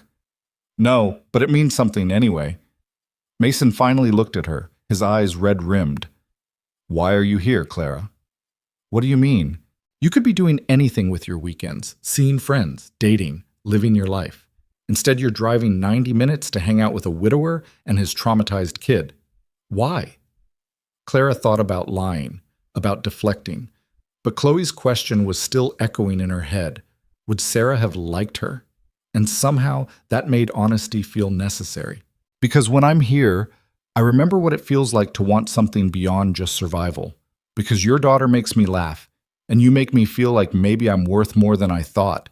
Because this place, she gestured around the kitchen, at the house, at everything it represented. This place feels like something I've been looking for without knowing it existed. Mason set down the pan he'd been washing. Clara, I know it's complicated. I know you're still grieving. I know I'm probably just a distraction or a temporary thing or whatever. But I needed you to know that coming here isn't some obligation or charity case. I come here because I want to, because it matters to me. The silence that followed felt enormous. Mason just stared at her, water dripping from his hands onto the floor. Then he crossed the kitchen in 3 steps and kissed her. It wasn't smooth or practiced. It was desperate and uncertain and tasted like grief and hope tangled together. Clara's back hit the counter, Mason's wet hands on her face, and for one perfect moment everything else disappeared. When they broke apart, both breathing hard, Mason looked terrified. I shouldn't have. Don't, Clara said. Don't apologize. I'm not ready for this. I don't know if I'll ever be ready. I'm not asking you to be ready. I'm just asking you to be honest. Mason pressed his forehead against hers, eyes closed. I think about you all week. I make up excuses to text you. Chloe asks about you constantly, and I don't tell her to stop because I like talking about you. I haven't felt this way about anyone since Sarah, and it scares the hell out of me. Me too. You're scared? Terrified. This doesn't happen to people like me. Good things don't just show up in my life. And when they do, they leave. What if I don't? Clara's eyes were burning. What if you do? They stood there in the kitchen, the question hanging between them, neither of them brave enough to promise something they couldn't guarantee. Finally, Mason stepped back, putting careful distance between them. You should probably go before I do something stupid like ask you to stay. Would that be stupid? I don't know, maybe. Probably. He ran his hands through his hair. I need to think. We both do. Clara nodded, collected her things, drove home in a daze. The kiss replayed in her head the entire way. The desperation in it, the fear, the possibility. By the time she got home, her mother was asleep and the apartment was quiet. She lay in bed that night, phone in her hand, waiting for a text that didn't come. The next week at work was torture. Clara couldn't focus, kept checking her phone, replaying the kiss and the conversation that followed. Mason didn't text, didn't call. By Wednesday, she'd convinced herself she'd ruined everything. Marcus noticed. "You okay? You seem distracted." "I'm fine." "You've been staring at the same application for 20 minutes. Clara forced herself to focus. "Sorry, just tired." "You sure that's all it is?" She wasn't sure of anything anymore, but she nodded anyway and tried to concentrate on work. Thursday afternoon, her phone finally buzzed. A text from Mason. "Can we talk?" Her heart stopped. "When? Tonight? I can drive into the city." Clara stared at the message, trying to decode it. He wanted to talk. That could mean anything. Could mean he'd realized the kiss was a mistake. Could mean he wanted more. Could mean anything in between. "Okay." "Where?" He named a coffee shop near her apartment. 7 o'clock. Clara spent the rest of the workday in agony, then went home and changed clothes 4 times before settling on jeans and a sweater. Her mother watched with knowing eyes, but didn't say anything. The coffee shop was busy when Clara arrived, loud with conversation and the hiss of espresso machines. Mason was already there, sitting at a corner table, looking as nervous as she felt. "Hey," she said, sliding into the seat across from him. "Hey." They ordered coffee neither of them wanted, both stalling. Finally, Mason broke the silence. "I've been thinking about what happened, what I said." "Me too. And I realized something. I've been using grief as an excuse to avoid living, telling myself I wasn't ready, that Chloe needed stability, that it was too soon. But the truth is," he stopped, gathered himself. "The truth is I'm just scared. Scared of losing someone again. Scared of screwing it up. Scared that if I let myself care about you the way I want to, something will take you away too." Clara's throat was tight. "I'm scared too. Of different things, maybe, but still scared. So what do we do?" "I don't know. What do you want to do?" Mason looked at her, really looked at her. "I want to try. I want to see where this goes. But I need you to understand, I'm a mess. I'm figuring out how to be a single parent while running a company from the middle of nowhere. I have a kid who has nightmares and anxiety and needs someone stable and present. I can't promise perfect. I can't even promise functional most days. I don't need perfect. I just need honest. Then here's honest. I like you. More than I've liked anyone in years. You make me remember what it feels like to want something beyond just getting through the day. And that terrifies me, but it also feels like maybe it's time to stop being terrified." Clara reached across the table, took his hand. "I'm not going anywhere. Not unless you want me to." "I don't want you to." "Then we try. We figure it out as we go." Mason squeezed her hand.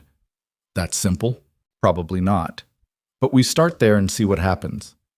They sat in the coffee shop until it closed, talking about everything and nothing, logistics and feelings and fears they'd never said out loud. It wasn't some grand romantic gesture.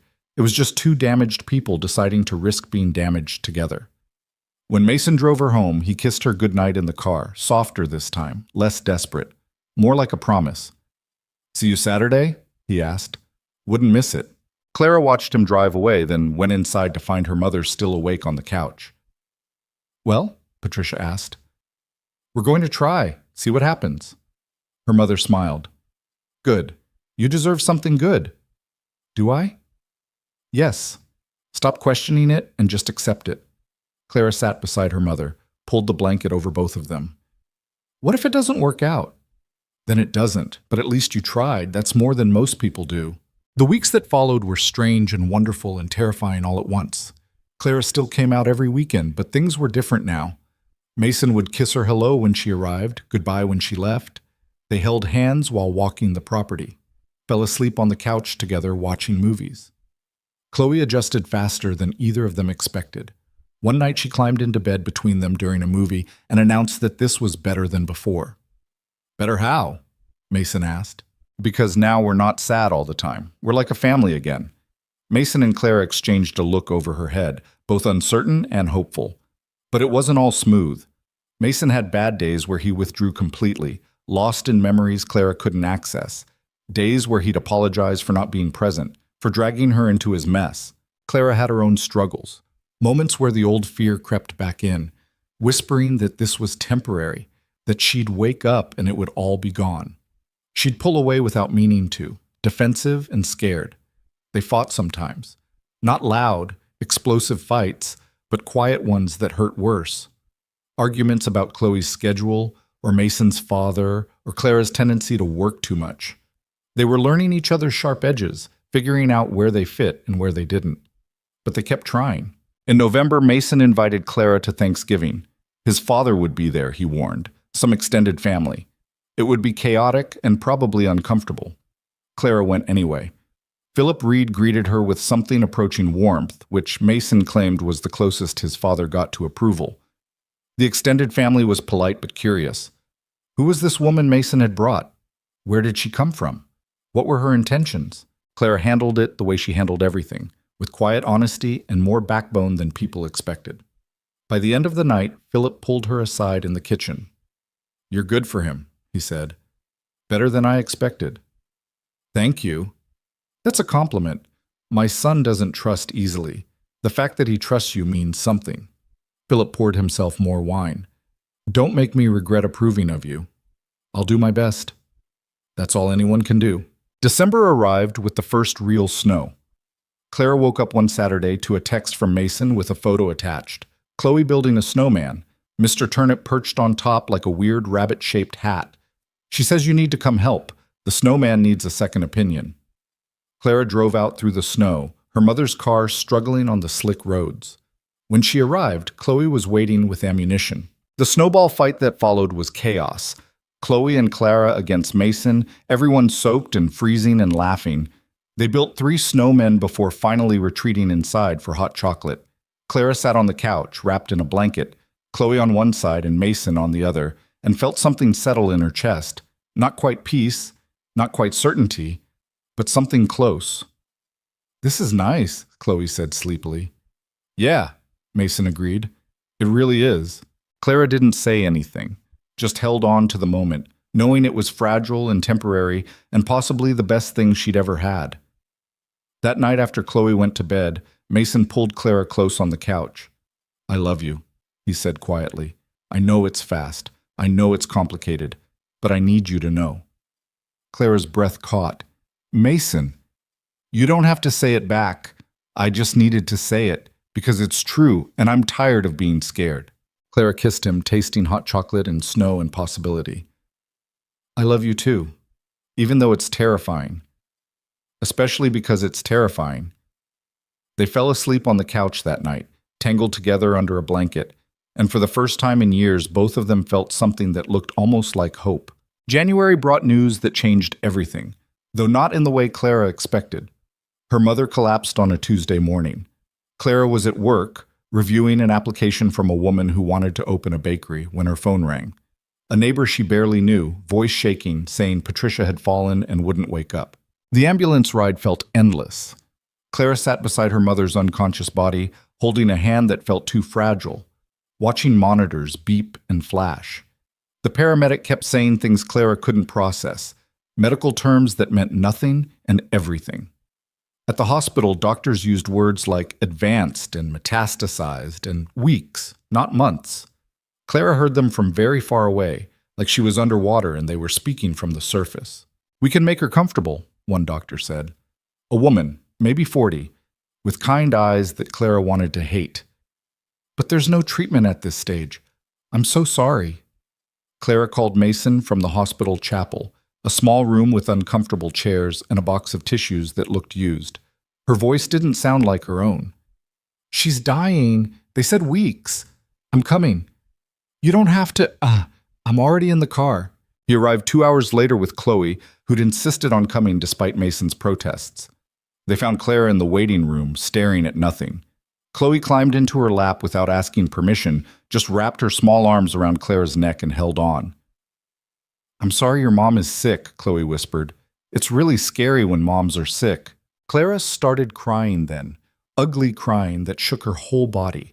Mason sat beside them, one hand on Clara's back, solid and present, while she fell apart.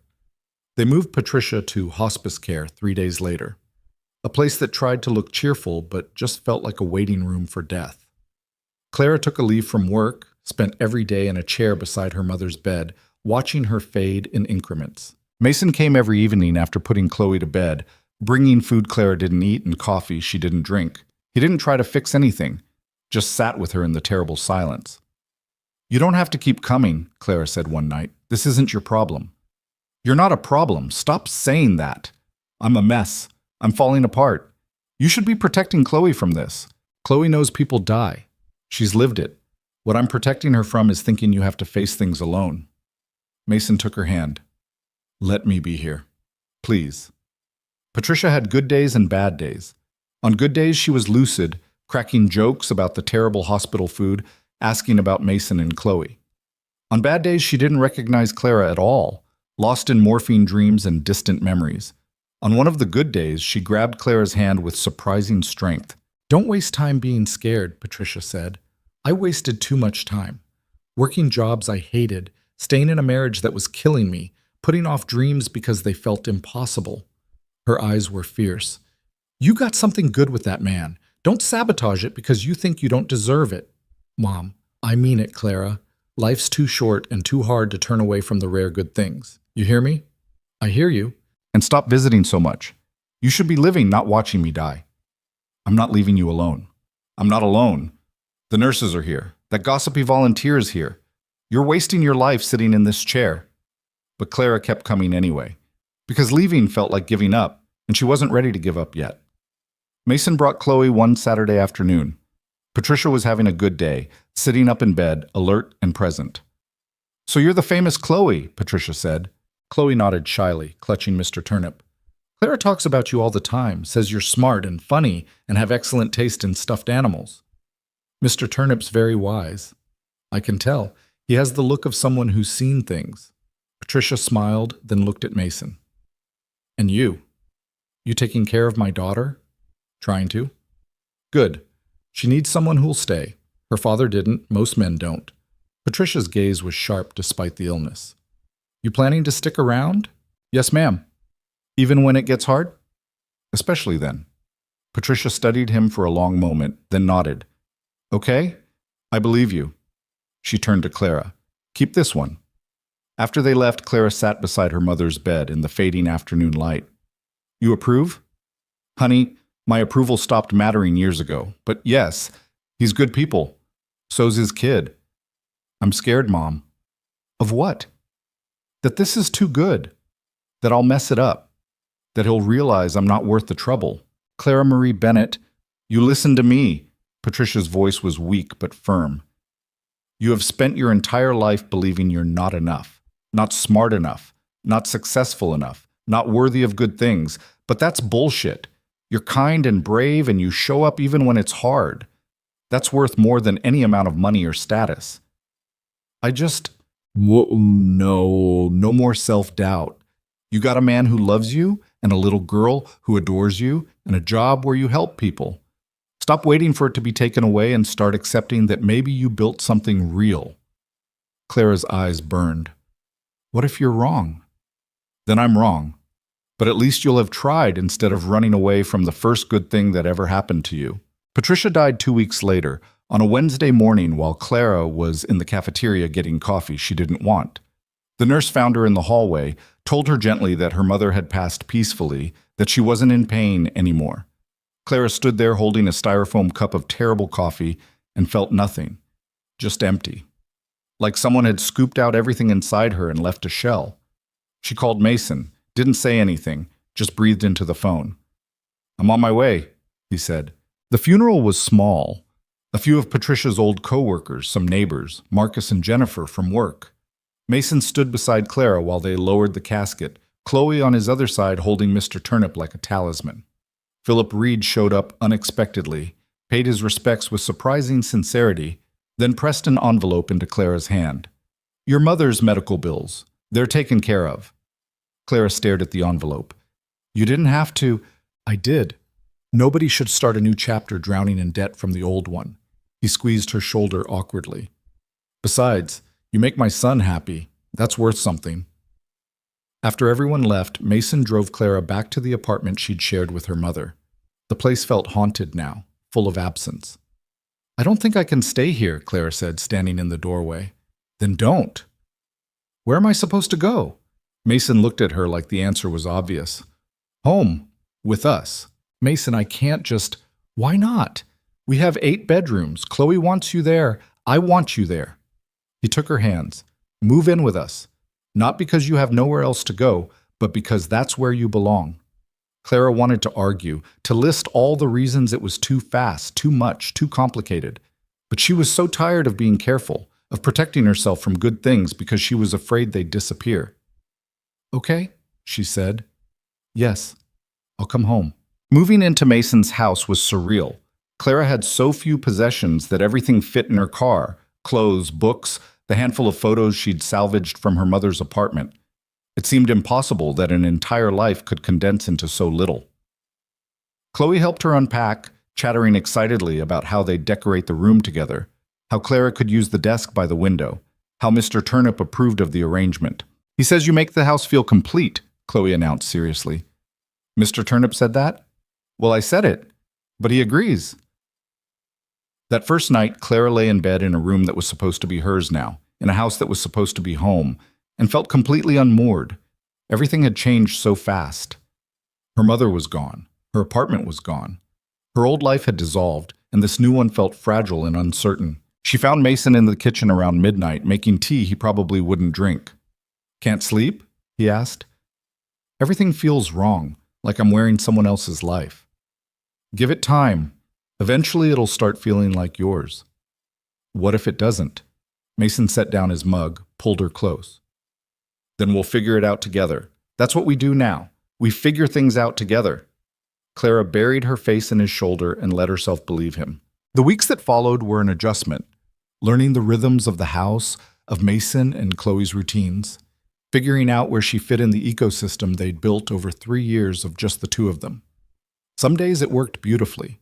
Clara would cook dinner while Mason helped Chloe with homework, and it felt natural and right. Other days she felt like an intruder, watching a family that didn't quite have room for her yet. Chloe had nightmares sometimes, would call for Mason in the middle of the night. Clara would hear him padding down the hall, hear their soft voices through the walls. Those nights she felt most acutely that she wasn't the child's mother, wasn't Sarah, could never be what they'd lost. I'm not trying to replace her, Clara told Mason one morning after a particularly rough night. I know I can't. Nobody's asking you to. Mason looked exhausted, dark circles under his eyes. Sarah was Chloe's mother. She always will be, but that doesn't mean there's no room for you too. What if Chloe doesn't see it that way? Chloe adores you, you know that.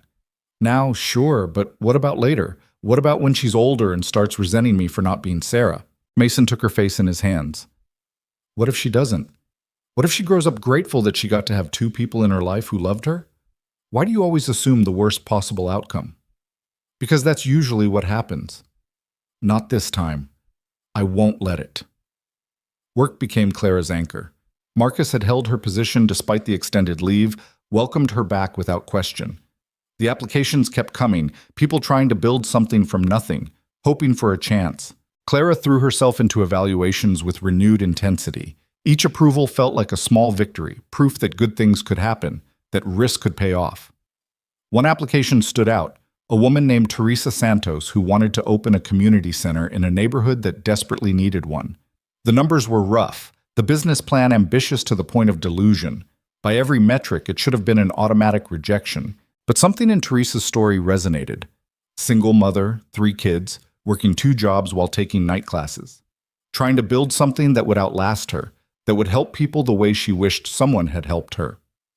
Clara wrote a recommendation for approval that was twice as long as usual, detailing every reason why this was exactly the kind of risk worth taking. Marcus read it, raised his eyebrows. You're getting soft. I'm getting smart. She'll make it work. How do you know? Because people who've been through hell know how to survive. And survival instinct translates to business sense better than any MBA. Marcus approved the grant. 2 months later, Teresa called to thank Clara personally, crying on the phone about how the money had changed everything. "You gave me a chance when nobody else would," Teresa said. "I won't forget that." Clara hung up and cried at her desk. And for the first time since her mother died, the tears felt like something other than grief. Spring arrived gradually. The snow melted, revealing the muddy property underneath. Mason started spending weekends in the barn, preparing for the Cobra's transport to California. Henderson called weekly with updates, photos of parts being fabricated, chassis work beginning. "Want to come see the progress?" Mason asked one Saturday morning. "Henderson says we can visit the shop." "Road trip?"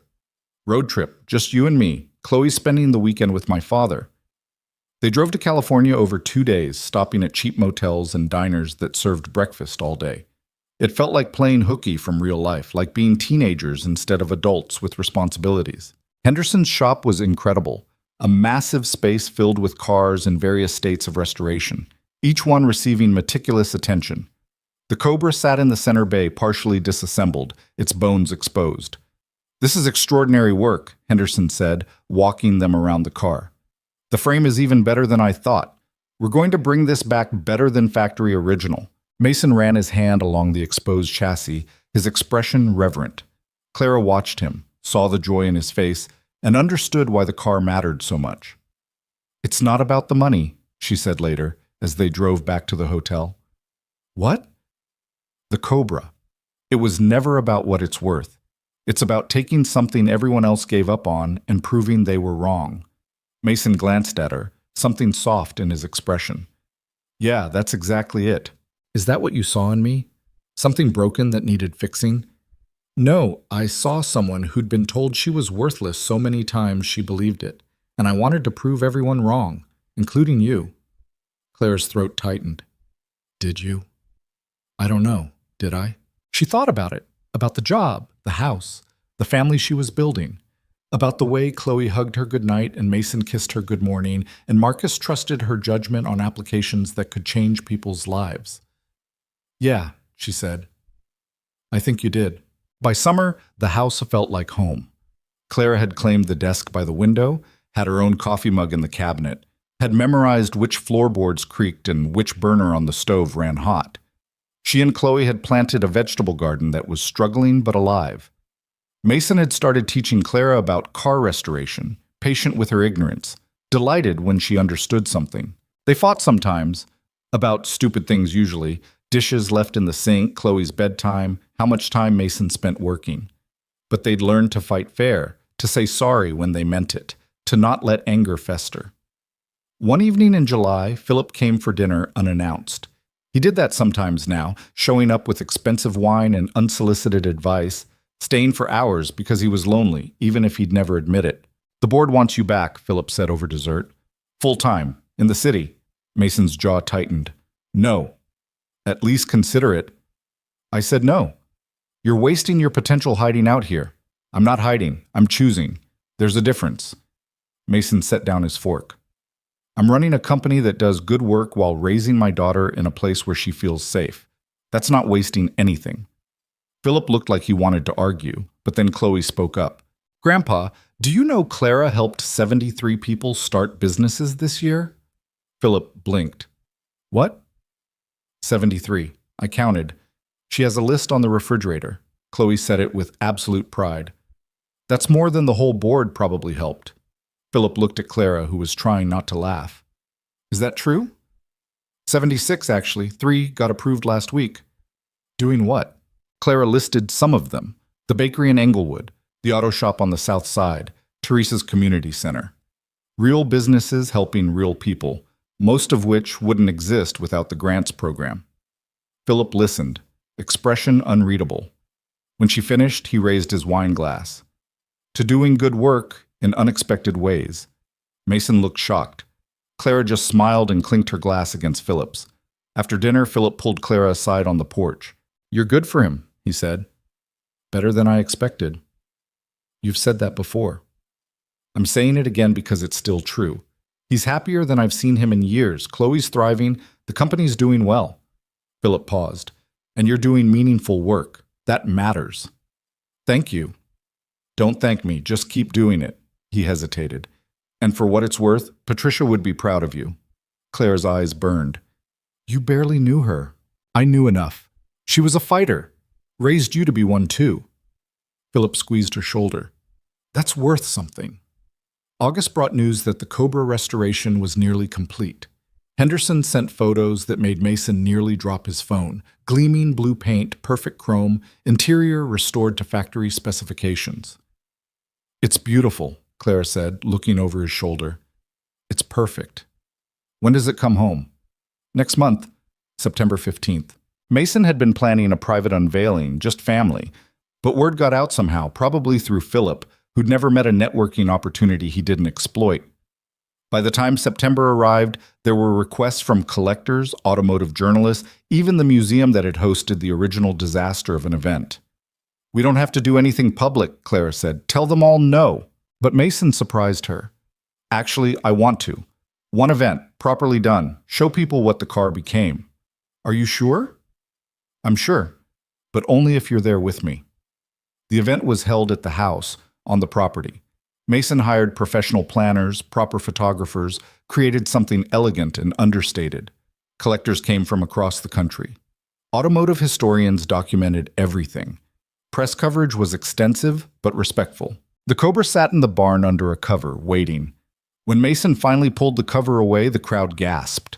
The transformation was complete. From rusted wreck to stunning machine, every detail perfect. The blue paint gleamed under carefully positioned lights. The chrome shone. It looked like it had just rolled off the assembly line in 1965. This is what patience looks like, Mason told the assembled crowd. This is what happens when you see value instead of damage, when you're willing to do the work instead of walking away. He wasn't just talking about the car. Everyone there knew it. Clara stood beside him, Chloe on her other side, and felt something settle in her chest. They'd built this. Not just the car's restoration, but everything around it. The life, the family, the home. Later, after everyone left and the property was quiet again, the three of them sat on the hood of the Cobra under the stars. Can we keep it? Chloe asked. Not sell it? That's the plan, Mason said. Some things aren't for sale. Like what? Like family, like home, like the things that matter more than money. Chloe considered this. Is Clara family now? Mason looked at Clara, asking permission with his eyes. Yeah, sweetie, Clara said. I think I am. Good. Mr. Turnip approves. They sat there until Chloe fell asleep between them, the Cobra gleaming in the moonlight, proof that broken things could be made whole again if you were willing to do the work. In October, Marcus called Clara into his office with news. We're expanding the community investment program. More funding, bigger reach. We need a director. He grinned. Congratulations. Wait, what? You're being promoted, Director of Community Investment. Comes with a raise, an office, actual decision-making authority. You've earned it. Clara sat down hard. I don't have a degree. I don't have experience directing anything. You have something better. You understand the people we're trying to help because you've been them. And you've proven over the last year that you can evaluate risk better than anyone else in this division. Marcus slid a folder across his desk. Take the job, Clara. Stop talking yourself out of good things. She took the job. The promotion meant longer hours sometimes, more responsibility, occasional travel. But it also meant approving grants herself, building programs she believed in, making real change instead of just processing paperwork. Mason supported it without question, adjusted his schedule to pick up Chloe from school on days Clara worked late, never made her feel guilty for the work she loved. You're allowed to have ambition, he told her when she worried she was being selfish. You're allowed to build something that matters to you. Even if it means less time here, we'll figure it out. That's what families do. By November, Clara had been living with Mason and Chloe for 9 months. It felt simultaneously like forever and no time at all. She'd learned that Mason hummed while cooking, that Chloe hated green beans but would eat them if Clara made them, that the house settled differently in winter than summer. She'd memorized the way Mason looked first thing in the morning, the sound of Chloe's laugh when she was really delighted, the exact position of her coffee mug in the cabinet. Small things, normal things, the kind of things that added up to a life. One evening in late November, Mason came home from the barn with grease on his hands and a nervous expression. Can we talk? Clara's stomach dropped. Those 4 words never meant anything good. What's wrong? Nothing's wrong. He wiped his hands on a rag, sat beside her on the couch. I've been thinking about the future. Our future. Okay. And I realized something. I don't want you here because you have nowhere else to go. I don't want this to be temporary or convenient or safe. He pulled out a small box, opened it. I want this to be permanent, if you do. The ring was simple, elegant, exactly what Clara would have chosen if she'd ever let herself imagine choosing one. Mason, I love you. Chloe loves you.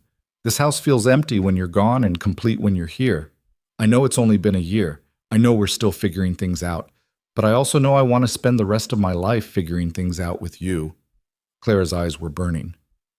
This is insane. Probably. We barely know each other. I know you take your coffee black and you cry at animated movies, and you work too hard because you're afraid of being useless. I know you're brave and stubborn, and you see value in people everyone else overlooks. I know I want to wake up next to you for the next 50 years. He took her hand. That feels like knowing enough. What if I mess it up? Then we'll fix it, together. That's kind of our thing now. Mason smiled. Marry me, Clara. Let's make this official. Clara looked at the ring, at Mason, at the life they'd built from wreckage and rust, and 2 people who'd thought they were too broken to be fixed. Yes, she said. Okay. Yes. They got married in April, small ceremony on the property with just family and close friends. Chloe was the flower girl, carrying Mr. Turnip down the aisle because she insisted he deserved to participate. Philip officiated with surprising tenderness. Marcus and Jennifer came, along with Teresa Santos and several other people whose applications Clara had approved, whose lives had changed because someone had taken a chance on them. It wasn't fancy. The decorations were simple. Clara's dress was off the rack, but it was perfect anyway, because it was real and honest and exactly what they both wanted. When Mason kissed her, Chloe cheered so loudly it startled the birds from nearby trees. The reception was held in the barn. The restored cobra displayed prominently as a reminder of what patience and work could build. People danced and ate and celebrated, and Clara felt more seen and valued than she'd ever felt in her life. Late in the evening, she found herself standing beside the cobra with Philip. You did good, he said. Both of you. We got lucky. Luck had nothing to do with it. You both saw value where others saw junk. In the car, in each other, in yourselves. Philip raised his glass. That's not luck. That's wisdom. I don't feel very wise. Nobody does. We're all just making our best guesses and hoping they work out. He smiled. But sometimes they do. And when they do, it's worth celebrating. A year later, Clara stood in the barn holding a pregnancy test with 2 pink lines, terrified and thrilled in equal measure. When she told Mason, he picked her up and spun her around like they were in a movie, then immediately panicked about whether spinning was bad for pregnant women. Chloe was ecstatic. I'm going to be a big sister. Mr. Turnip's going to be a big brother too. Mr. Turnip is a stuffed animal, Mason pointed out. He has feelings, Daddy. Don't be rude. The pregnancy was rough. Morning sickness that lasted all day, fatigue that made working difficult, anxiety about everything that could go wrong. But Mason was there through all of it, patient and steady, reminding Clara that she was strong enough for this. In February, they had a daughter, Charlotte Rose Reed, 7 pounds 3 ounces, with her father's eyes and her mother's stubborn chin. Chloe insisted on holding her in the hospital, cradling her baby sister with such careful tenderness that Clara started crying all over again. She's perfect, Chloe whispered. We're going to take such good care of her. We are, Clara agreed. Bringing Charlotte home felt like completing something Clara hadn't realized was unfinished. The house that had felt too big now felt exactly right, filled with noise and chaos, and the particular joy of new life. Mason was a nervous wreck for the first month, checking Charlotte's breathing every hour, convinced something would go wrong. Clara had to remind him that babies were more resilient than they looked, that they'd figure it out together. And they did. Slowly, messily, with plenty of mistakes and sleepless nights and moments of pure terror. But they figured it out. By summer, they'd found a rhythm. Clara went back to work part-time, Marcus understanding and flexible. Mason adjusted his schedule to be primary caregiver, taking calls from the barn while Charlotte napped nearby. Chloe helped more than Clara expected, patient with her crying baby sister, protective and loving in ways that made Clara's chest ache with pride. One evening in August, Clara found Mason in Charlotte's room, holding their sleeping daughter against his chest. "You okay?" she asked softly. "Yeah, just thinking." "About what?" About how different things could have been. If you hadn't stood up at that event. If I'd sold the car instead of restoring it. If we'd both been too scared to try. Clara leaned against the doorframe. "But we did try." "We did, and look what we built." Mason looked down at Charlotte, then back at Clara. "This is everything I didn't know I needed." "Me too." They stood there in the dim nursery, watching their daughter sleep, and Clara thought about her mother's words from that hospice bed. "Don't waste time being scared. Life's too short to turn away from the rare good things." She'd stopped being scared. Or rather, she'd learned to be scared and do it anyway. To risk being hurt because the alternative was never feeling anything at all. The Cobra still sat in the barn, gleaming and perfect. A reminder that value existed underneath damage if you were willing to look for it. Collectors had offered obscene amounts of money over the years. Mason turned down every offer. "It's not for sale," he'd say. "Some things matter more than what they're worth." On their third wedding anniversary, Clara came home from work to find Mason and both girls in the driveway, Chloe practically vibrating with excitement. "What's going on?" "We have a surprise," Chloe announced. "Come to the barn." Inside, beside the Cobra, sat another car. This one was rough, covered in rust, and clearly abandoned for years. But Clara recognized the lines underneath. A 1969 Mustang Boss 429. "I thought we could restore this one together," Mason said. "Take our time. Figure it out as we go." Clara walked around the car, seeing past the rust to the potential underneath. "This is going to take years. That's the point. We've got years. It's going to be expensive. We'll figure it out. It might not work. We might get halfway through and realize it's too damaged to save." Mason pulled her close, Charlotte asleep in the carrier strapped to his chest, Chloe dancing around the cars making plans. "Or we might restore something beautiful. Only one way to find out." Clara looked at her family, at the cars, at the life they'd built from nothing and rust, and two people brave enough to believe broken things could be made whole. "Okay," she said. "Let's do it." And they did. Over the next 5 years, they restored the Mustang piece by piece. Mason teaching Chloe and Clara about engines and frames, all of them learning together, making mistakes and fixing them. The work was slow and sometimes frustrating, but it was theirs. When they finally finished, the Mustang sat beside the Cobra in the barn, two pieces of automotive history brought back from ruin. But the real restoration had happened years earlier. Two broken people who'd found each other in the worst moment and decided to build something beautiful anyway. Who'd learned that value wasn't determined by surface appearance, that worth existed in unexpected places, that the best things in life often came disguised as disasters waiting to happen. Mason had bought a rusted car for $120 because he saw what it could become. And in doing so, he'd taught himself, and Clara, the transformation was always possible if you were willing to do the work. The cars sat in the barn, gleaming proof that time and patience could heal almost anything. But the real proof was in the house, in Chloe's laughter, Charlotte's first steps, Clara's smile when she came home from approving another grant, Mason's contentment with a life that looked nothing like what his father had planned, but everything like what he needed. They'd taken broken pieces and built something whole. Not perfect, never perfect, but real and lasting and worth every moment of fear and risk it took to get there. And that, Clara thought, watching her family through the barn window as the sun set over the property, was worth more than any amount of money or success or polish could ever be. Sometimes the most valuable things came covered in rust. You just had to be brave enough to see past it.